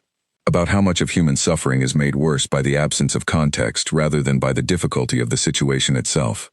That is well said, I told him. He looked pleased in a way that he tried not to show, which made it more visible rather than less. Youth is like that. We walked together toward the briefing room, and I asked him questions about the ship and the crew and the sector operations, and he answered them with precision and occasional small additions that told me he was paying attention to what I was actually asking, rather than just the surface of the questions. By the time we reached the briefing room door, I had a reasonably complete picture of 43 days of contested sector operations, and a good sense of the kind of officer Vasek was going to become. Thank you, I said at the door. Specialist. He hesitated. What you did on the station, the whole ship knows. Not the classified parts, just the shape of it. That you were alone and that you held them. He stopped, started again. I wanted to say that it mattered, to the crew. It mattered to know that was possible. I looked at him for a moment. It mattered to me too, I said, more than I expected. The briefing room held 8 people. Admiral CO sat at the head of the table. To her left was a man I did not recognize, who was introduced as Commander Hale, the ship's intelligence officer. To her right was a woman in civilian attire whose name was Dr. Priya Anand, identified as a political analyst attached to the 9th Expeditionary for the duration of the contested sector operation. The remaining 4 were senior officers of the Unyielding, department heads, by the look of their rank and bearing. There was also, at the far end of the table, a recording device, active. Admiral CO saw me notice it. This is the formal portion, she said. The record will be classified at the same level as the engagement itself. Everything said here stays within that classification, until and unless High Command determines otherwise. Understood, I said. Sit down, Specialist. You are not on trial. You are being debriefed, which is a different thing, though I appreciate that the distinction can feel academic from where you are sitting. I sat. I was given water. The recording device registered my presence. What followed was 3 hours of the most thorough professional conversation I have ever participated in. Admiral CO led it, but she was not the only one asking questions. Commander Hale was interested in the Keth operational patterns I had observed, their approach formation, their communication protocols, the specific language the commander had used, and what it suggested about his decision-making framework. Dr. Anand was interested in the political implications of the commander's request for a ceasefire communication, and in what his final questions to me suggested about the Keth sovereignty's current internal thinking about the conflict. What struck me, sitting in that room, was how much information had been produced by 8 hours in a broken station. Not tactical information in the conventional sense, not troop positions or weapon specifications or supply route data, something different. Something that could only have been produced by sustained contact with an opponent under pressure, by the specific kind of observation that happens when 2 parties are forced into a conversation that neither of them planned for. I had learned how the commander thought, how his junior officers thought, where the gap was between them and what that gap cost both sides. I had learned something about the Keth's assumptions, deep, structural assumptions that shaped their entire approach to the engagement, and that no intelligence report had fully captured, because intelligence reports describe what forces do, not what they expect. They had expected helplessness. That expectation was not individual. It was not a personal failing of the commander who had dismissed his sensor officer's hesitation. It was something that ran through their entire approach like a load-bearing wall, invisible until you tried to remove it, at which point the structure of everything built on top of it became suddenly, dangerously apparent. I said all of this during the debrief. I said it carefully, with the specific language of someone who is drawing a distinction between what they observed and what they are inferring from that observation. Commander Hale took more notes than his recording device required, which told me he was processing the information rather than just collecting it. At one point, Dr. Anand leaned forward. You mentioned that the commander asked, specifically, whether there was a fleet behind the planet, that he asked it as a statement rather than a question. Yes. What was his tone when he asked it? I thought about this carefully. Tone in Keth is a technical matter. The resonance markers that encode rank and authority are also capable of encoding emotional states to someone who knows what to listen for, though Keth military culture strongly discourages what they consider the inappropriate expression of personal feeling in operational contexts. He sounded like someone who already knew the answer and needed to hear it confirmed before he could act on it, I said. Not uncertain, certain, but requiring external validation of his certainty, as if the decision he needed to make was already made, and the question was the last formal step before he could implement it. He was looking for permission, Dr. Anand said quietly. Not a question. From me, I said. He was looking for permission from me. The room was quiet for a moment. That is a remarkable thing, Dr. Anand said. It is a very human thing, I said. We do it too. When we have already decided something difficult and we need one more external confirmation before we can commit to it fully. I do not think it is so different across species. Dr. Anand looked at me with an expression that I recognized, having seen it in classrooms and lecture halls and every context where an idea is introduced that requires the listener to shift a previously fixed point. No, she said slowly. I do not think it is either. After the formal debrief concluded, Admiral Seo asked the room to clear and kept me behind. This did not surprise me. There had been a specific category of information from the previous night's conversation that had not been discussed during the formal session, and I had noted its absence with the same attention I give to any signal that is not broadcasting when it should be. We had talked extensively about what I did on the station and what I observed about the Keth. We had not talked about why the fleet had been waiting and what the waiting had cost. That conversation existed in a different category, not classified exactly, personal. When the room was empty except for the two of us, Admiral Seo poured herself water and did not drink it. She looked at the table for a moment. I want to ask how you are, she said. Not medically. I am managing, I said. I have not had enough time alone yet to fully process it. On the ship there is always sound and presence, which is helpful in some ways and prevents certain kinds of thinking in others. I expect it will arrive later. These things usually do. She nodded. Do you have family? My mother. She lives in Lagos. My father died 4 years ago. A platform accident on Ganymede, the kind that the safety reports describe as operator error, and that everyone who has ever worked a mining platform knows is usually the result of equipment maintained below standard. I am sorry, she said. Thank you. I paused. Do you have family? She looked slightly surprised by the return question. Then the surprise settled into something more considered. A daughter. She is 12. She lives with my sister in Seoul during deployments, which have been, for the past several years, most of the time. Does she know what you do? She knows I command a ship. She knows it involves going to places that are not safe. She was quiet for a moment. She once told me that she tells her friends her mother keeps the border safe, as if it were a simple thing. A clear job with a clear outcome. Children simplify the things that frighten them, I said. It is how they make the fear manageable. Yes. She looked at me. I have been doing this for 22 years, specialist. I have made decisions that cost people their lives. That is the nature of the position. And I accepted that nature when I accepted the position, and I do not spend my operational time second-guessing it because second-guessing in the middle of an operation is how more people get hurt. But last night, she stopped, started again. The 11 days, knowing what was likely to happen to the station. Knowing we could not intervene without the documentation, the calculation was correct. I stand by the calculation. And I also know that 25 people are dead, and that one of them lived, and that the one who lived is sitting across this table from me. And that the calculation being correct does not make the weight of it any lighter. I looked at her for a long time. This was the thing I had lain awake thinking about, in the hour before the deep sleep finally arrived. The thing with multiple edges that I had been sitting with carefully, trying to understand its shape. I had arrived at something during that hour. Something that was not a conclusion exactly, not a clean verdict, but was a position I could stand on without feeling the ground shift under me. I spent 8 hours on that station doing things that the situation said were not possible, I said. The situation said I should be helpless. It said the station was non-functional and the crew was gone, and the oxygen would run out, and the outcome was fixed. I refused to accept the situation's definition of what was possible. I found a different definition. I paused. You are doing the same thing right now, I said. You are refusing to accept that a correct calculation and a heavy weight are mutually exclusive, that you can either have been right or feel the cost of being right, but not both at the same time. You are trying to hold both because they are both true, and holding two true things that sit uncomfortably together is harder than holding one. She was very still. I cannot tell you that what happened to the crew is acceptable, I said. It is not acceptable. It is terrible. It will remain terrible regardless of the strategic outcome it enabled. But I can tell you that the person across this table from me is not someone who made that calculation carelessly, or without full awareness of what it meant. And I think that distinction is real, even if it does not make the weight lighter. Admiral Seo looked at me for a long moment. Then she said, How old are you, specialist? 29. You are 29 years old. Yes. She shook her head slowly, not in disbelief. in something that was closer to recognition, the specific expression of a person encountering a quality they value in a place they did not expect to find it. "The Keth Commander's report," she said, returning to professional ground in the way that certain people do when emotion has been acknowledged and a boundary has been reached.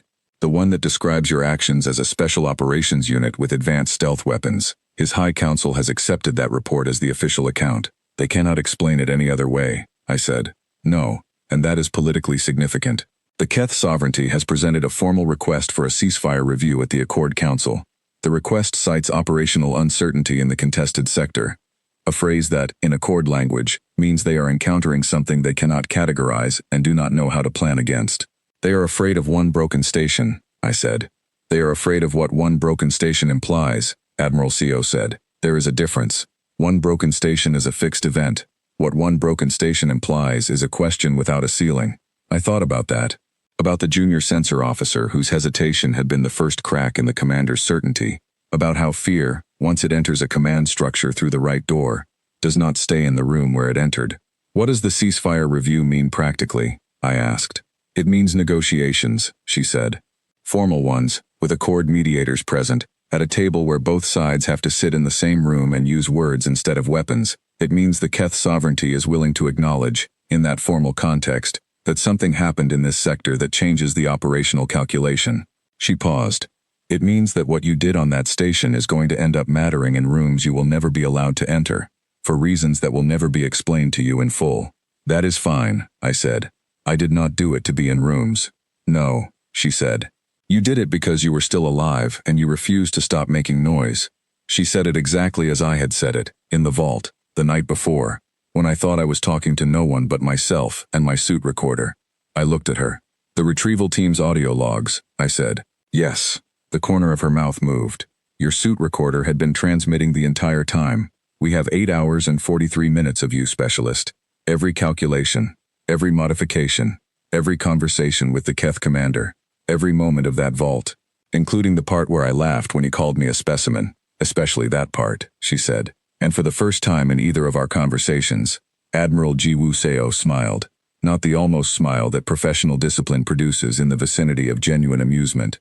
An actual smile, small but real, the kind that a person produces when they have been holding something back and have decided, just briefly, to stop holding it. It lasted perhaps 2 seconds. Then she stood, and she was an admiral again, and the briefing was concluded. I spent the remaining 30 hours of the transit in 3 ways. The first was sleep. Additional, restorative sleep, the kind the body negotiates for itself when it has been through something that exceeded its normal tolerances, and is quietly presenting a bill for the deficit. The second was talking with the crew, not formal conversations, nothing organized or deliberate. The kind of talking that happens in corridors and meal rooms and the observation deck, where people find reasons to be near someone they are curious about, and then discover that the person is also curious about them. I learned the names of crew members and what they did on the ship, and what they had been doing during the 11 days of holding position. I learned that the ship's chief engineer had been a competitive long-distance swimmer before joining the Corps, and that the communications officer had a collection of historical signal equipment that he kept in a case bolted to his quarters wall, and that Lieutenant Vasek had applied to the academy twice before being accepted, and that this fact had made him, by his own account, permanently grateful for things that people who were accepted the first time sometimes took for granted. I found these conversations restorative in a way that I had not fully anticipated. There is something specifically healing about ordinary human detail, about the texture of regular lives, interests and habits and small histories, when you have been in a place where the ordinary was stripped away and only the essential remained. The essential is important, but the ordinary is what the essential is for. The third way I spent the transit was writing, not a report, not yet, something more personal than a report, an account, written for myself first and anyone else second, of what had happened on the station, and what I had understood about it, and what I was still in the process of understanding. I wrote about the 4 seconds in the dark after the lights went out, and about the mining drones in the shielded compartment, and about Dr. Tanaka's paper and the thermal signatures that had resolved from noise into shapes on my reconfigured scanner. I wrote about the commander's voice as it changed over the course of our conversations, the gradual shift from the resonant certainty of senior Keth rank toward something that sounded, underneath, almost like honest inquiry. I wrote about my father's hands, and what they had taught me without either of us knowing it was a lesson, and I wrote, at the end, about something Admiral CO had said during the formal debrief. in the context of the Keth's reaction to the engagement. She had been describing the ceasefire request, and she had used a phrase that had stayed with me in the way that the right phrases do, not because it was elegant, but because it was accurate. She had said, "They are afraid of what one broken station implies." I thought about that. I thought about the Keth sovereignty, sitting in their high council chambers, looking at a report from a commander who could not explain what had happened to him, and knowing that the report was incomplete, that it described something without understanding it, that it named an event without capturing the nature of it. I thought about the particular fear that comes not from a threat you can see and measure, but from the space where your understanding ends and the unknown begins. They were afraid of that space. We put them there with one signal, 3 mining drones, a mass driver fired at the wrong angle for the right reason, and a paper written by a physicist who had been dead for longer than I had been alive. I thought about what it meant that those things were enough. Then I thought about all the humans who would come after me, the ones who would read papers for interest rather than assignment, who would learn Keth because language is a tool and tools are worth having, who would lie on their backs under signal relay panels on night rotation and know, without anyone having to tell them, that understanding a system is the first step toward using it in ways its designers did not intend. There were a lot of us. There had always been a lot of us. I thought the Keth were only beginning to understand what that meant. I closed my writing file and looked out the observation deck window at the stars moving past, steady and cold and indifferent in the way that the universe is indifferent, not hostile, not kind, simply present, simply there, the permanent backdrop against which everything that matters plays out. Station Meridian was 31 hours away when I boarded. It was now 40 minutes away. Somewhere in those 30 hours, without my noticing the exact moment it happened, I had stopped being the person who was still alive on a broken station and had become, again, simply myself. A signal specialist who had done a thing she had not planned to do, in a situation she had not planned to be in, using the things she happened to have. The ship hummed around me. The stars moved past. I thought about what I was going to say to my mother when I called her, which I was going to do within the first hour of arriving at Meridian, regardless of what else the schedule required. I had decided that during the first hour on the Unyielding, and the decision had not changed. She would ask if I was all right. I would tell her yes. She would know I was not telling her everything, because she always knew that, because she had known me for 29 years, and that is enough time to learn when a person is summarizing rather than describing. And she would not push, because she had also known me long enough to know that I would tell her the full version eventually, when I was ready, and that pushing would only make the eventually longer. And then she would ask about food, whether I had been eating properly, whether the ship fed people decently or whether I needed her to send a care package to Meridian Station. And I would laugh. Actually laugh, not the quiet, sealed, private laugh inside a helmet, but a real one, heard by someone who wanted to hear it. And it would be the best thing I had done in 2 days. The observation deck door slid open behind me. Lieutenant Vasik's voice, careful and respectful. "Specialist Okafor, we are beginning our approach to Station Meridian. Admiral Seo thought you might want to see the final approach from the observation deck rather than from medical." I looked out at the stars for one more moment. Then I turned around, and I was ready for what came next. 6 months changes a place without asking permission. Station Meridian had been expanded in the time since my arrival there.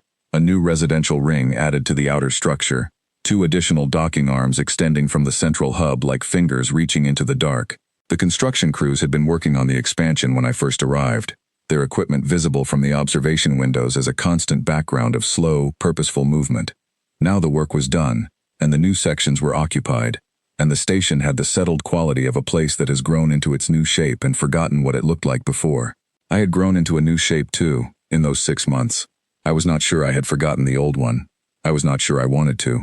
The classroom where I taught was on the 4th level of the academy wing, a room with good natural light from the station's exterior panels, and enough space for 24 cadets arranged in 4 rows of 6.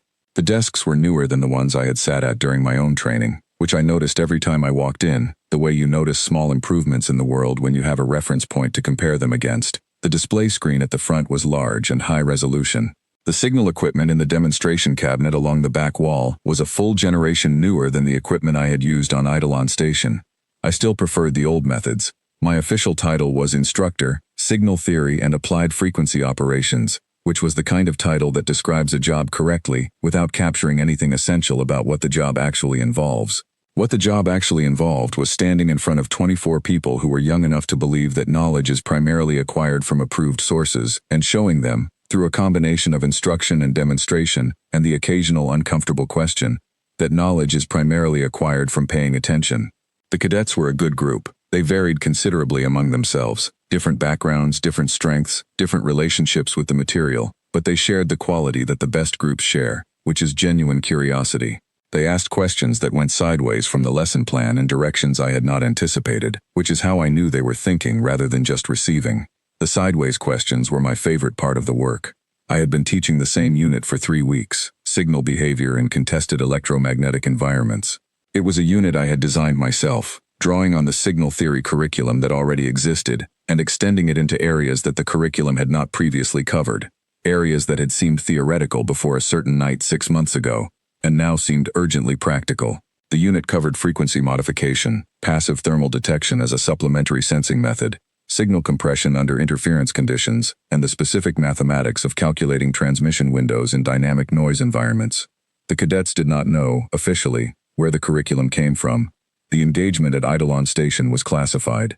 My name did not appear in any public record connected to it.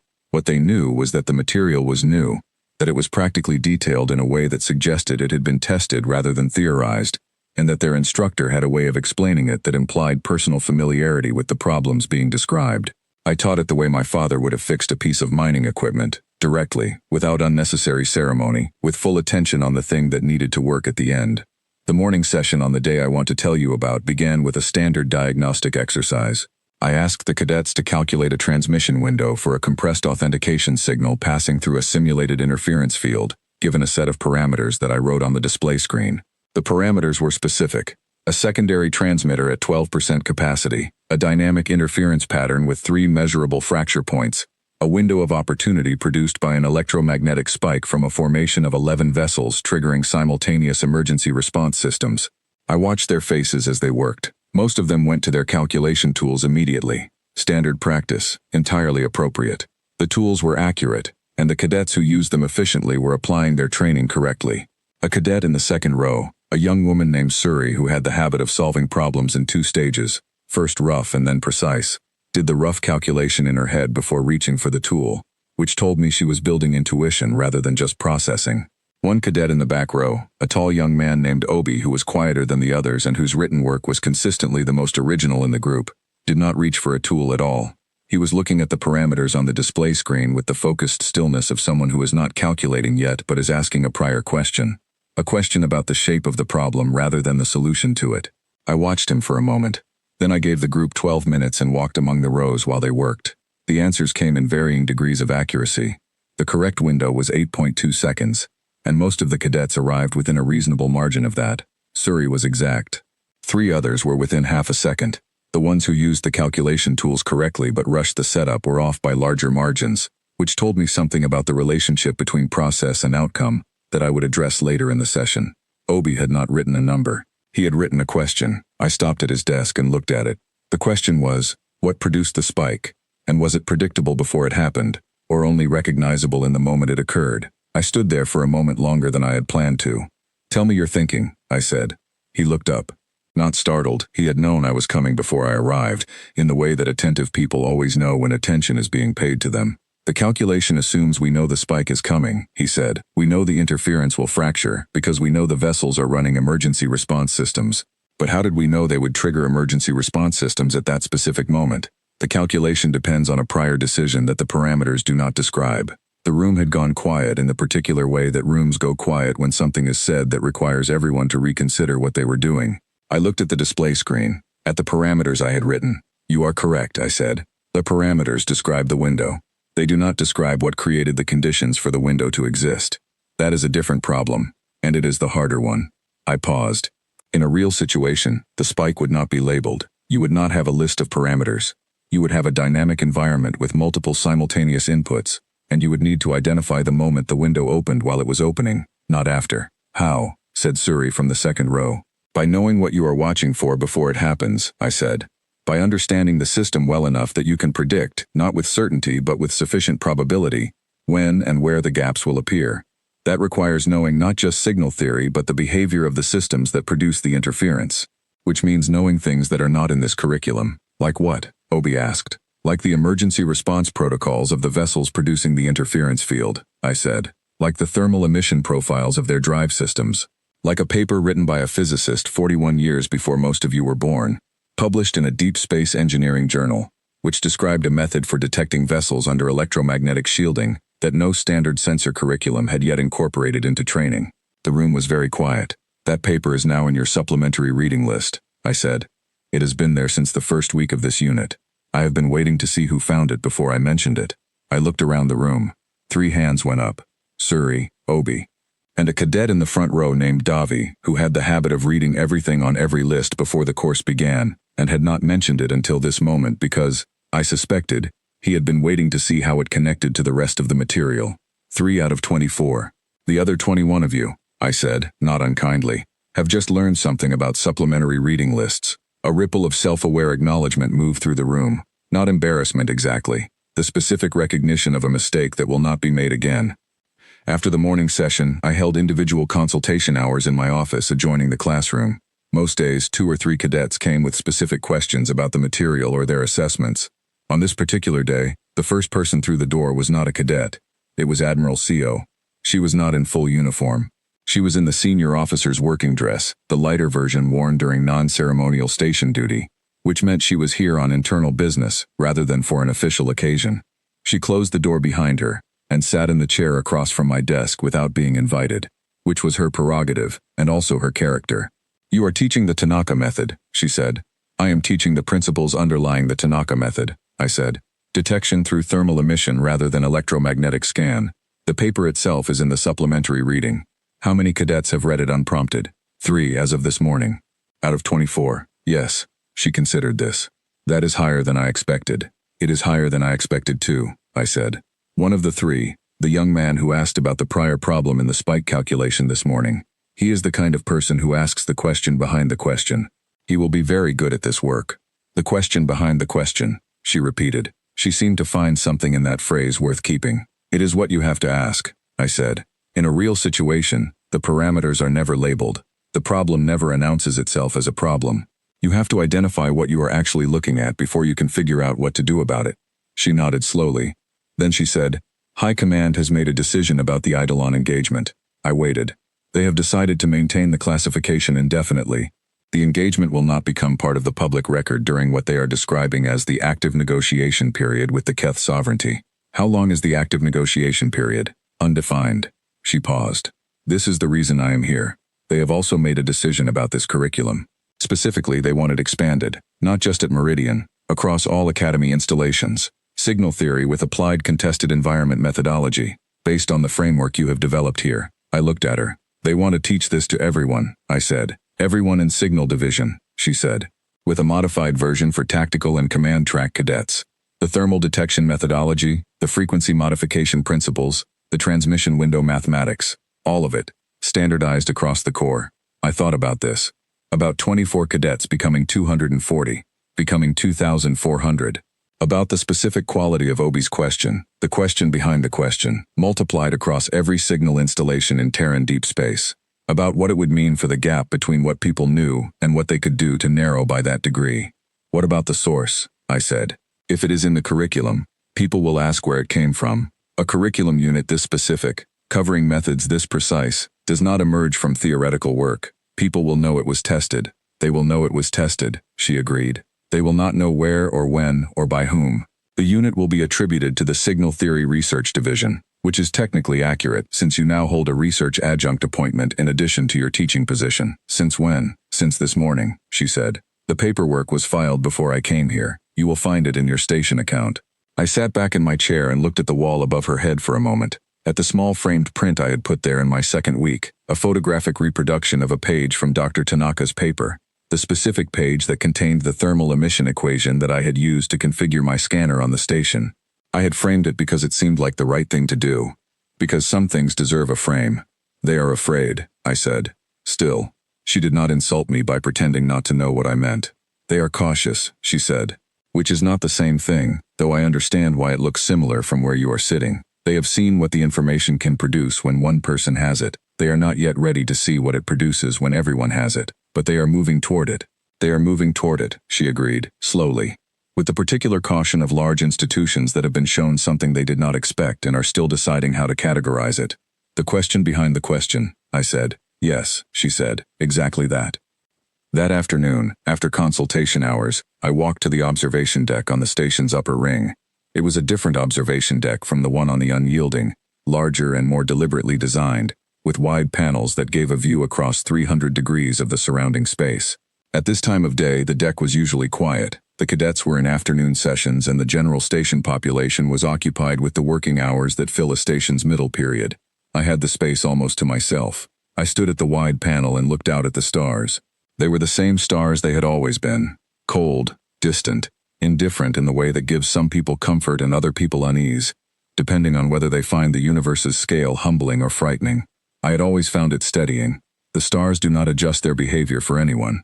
They simply are what they are, doing what physics requires, without preference or malice or any particular interest in the things that happen in the small, warm, pressurized spaces that humans build between them.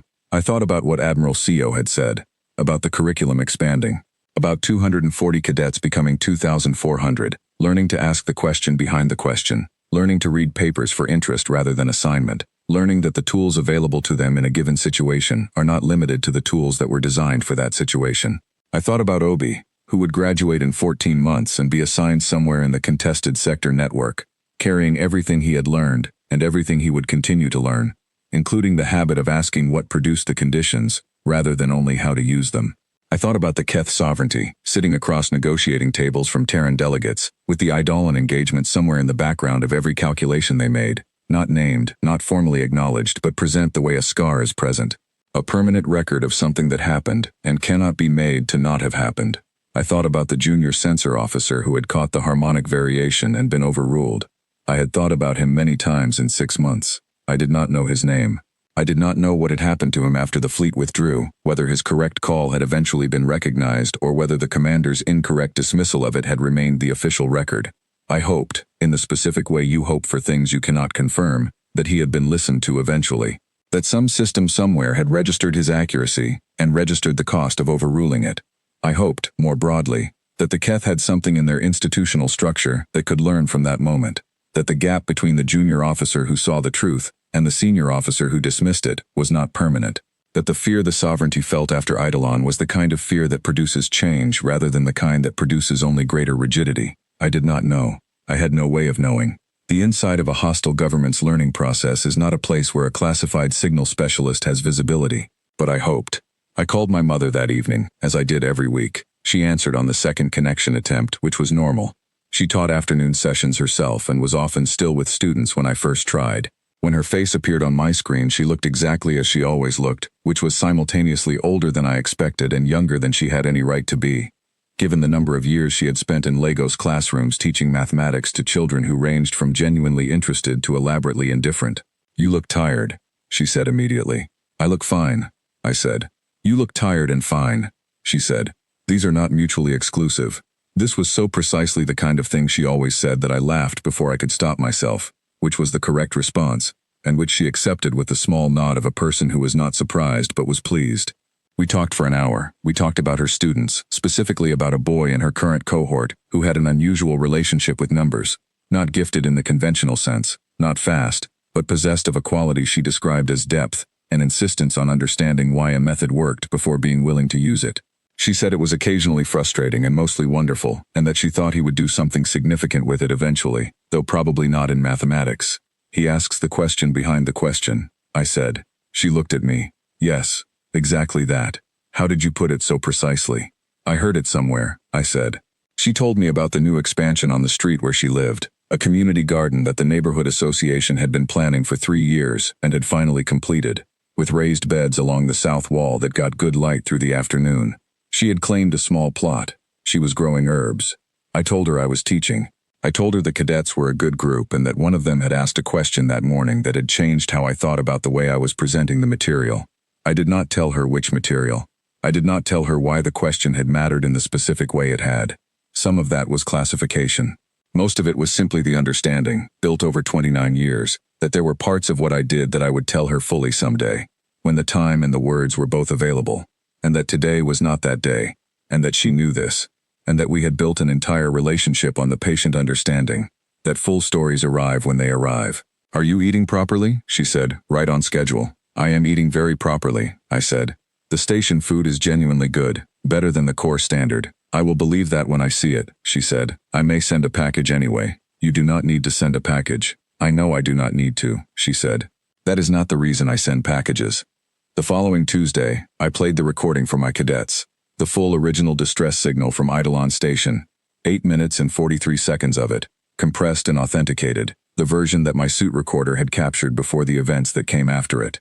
I did not tell them what it was, I let them listen. The signal had the specific character of something built under constraint. The modification I had made to the beacon's harmonics was audible, if you knew what to listen for, as a subtle irregularity beneath the standard distress pulse. A ghost, a deliberate ghost, placed with precision, designed to suggest more than it confirmed. I watched their faces while they listened. Suri leaned forward slightly halfway through, the way she did when she caught something. Obi was completely still, which was his version of the same thing. Davy had his eyes closed, which was how he listened when he wanted to hear past the surface of a signal to its structure. When it finished, I let the silence stand for a moment. Then I asked the question I asked at the end of every class in this unit. A Keth sensor officer detected the harmonic variation in this signal, I said. He identified it correctly as deliberate rather than random. He reported it to his commanding officer. He was overruled. What did that hesitation cost them? The room was quiet. Obi spoke first. Everything downstream, he said. The hesitation was the first moment they lost the initiative. Once they dismissed the anomaly and continued the approach, every decision that followed was built on a foundation that had already been incorrectly assessed. You cannot correct a mistake you have decided is not a mistake. Yes, I said. But there is something else, said Suri, with the careful precision she brought to the things she was not yet fully certain of. The censor officer was right, and he knew he was right, and he said so, and he was overruled. So the question is not only what it cost them. The question is, what does it cost a system when the people who see clearly are consistently not listened to? The room was very quiet. That, I said, is the question I want you to carry with you. Not just in this class. In every room you ever sit in where someone with more authority than you is making a decision based on information you can see is incomplete. That moment, the moment the censor officer hesitated before saying yes, Commander, that moment is going to come for every one of you. In different rooms, about different things, with different people on the other side of the authority gap, and what you do in that moment will matter. I looked around the room. Not because you will always be right, I said. You will not always be right. But because the habit of saying the true thing, clearly, even when it is inconvenient, even when the person across from you has more rank and more certainty and less patience for uncertainty, that habit is the most important professional quality you will ever develop. More important than calculation speed. More important than technical knowledge. More important than anything else I will teach you in this room. I paused. The censor officer saw something real, I said. He named it. He was dismissed. And what he saw real was the beginning of everything that came after. The cadets were still. 24 people in 4 rows, at newer desks than the ones I had used, in better light, with better equipment in the cabinet along the back wall. I stood at the window of the classroom after they filed out, watching a cohort of first-year cadets run drills in the exercise bay visible through the glass below. 12 of them, moving in the disciplined patterns of early training, learning the foundations on which everything else is built. I thought about foundations, about what you lay down before you know what will be built on top of it. About my father, who had spent 31 years laying foundations on Ganymede that he would never see the full use of. Because foundations are like that. They do their most important work in the structures that others build after you are gone. I thought about Dr. Tanaka, whose paper I had read twice for interest rather than necessity, who had died before I was born, whose work had traveled across decades and sat in an archive where anyone with a subscription could find it, waiting with the patient indifference of written things for the moment it became useful in a way the writer could not have anticipated. I thought about the signal, the one I had sent from the vault, through an 8-second window in a fractured interference field, to a fleet 40,000 kilometers away, that I had not known was there. It had reached them. I had sent it because it was the thing I knew how to do, because silence felt like surrender, because my father's voice in the back of my mind said you build the thing you have with the hands you have got, and this was what I had, a signal and the knowledge of how to shape it. It had reached them, and the reaching had changed things that I would spend the rest of my career watching change, in rooms I would not always be allowed to enter, for reasons that would not always be fully explained. I did not need to be in the rooms. I was here, in this classroom, with the cadets who would someday be in rooms I had not yet imagined, carrying the habits and the questions and the accumulated weight of every right thing that had been said clearly, and not taken back. That was enough. That was, I thought, exactly enough. I turned away from the window, picked up my notes from the lectern, and walked out of the classroom, into the ordinary, purposeful noise of the station going about its day. Behind me, on the display screen, the signal was still visible, frozen on the final frame of the playback, mid-pulse, reaching outward the way signals do, into whatever dark happened to be listening. It always would be. That was the thing about signals. The thing that 7 years of signal work and one extraordinary night had confirmed for me, beyond any possibility of doubt. Once sent, they do not stop traveling. They go on and on through the dark, carrying whatever you put into them, reaching distances you cannot calculate from the moment of sending, arriving at receivers you did not know existed when you pressed the key. You send them because they are what you have. And the dark, if you send them well enough, eventually answers.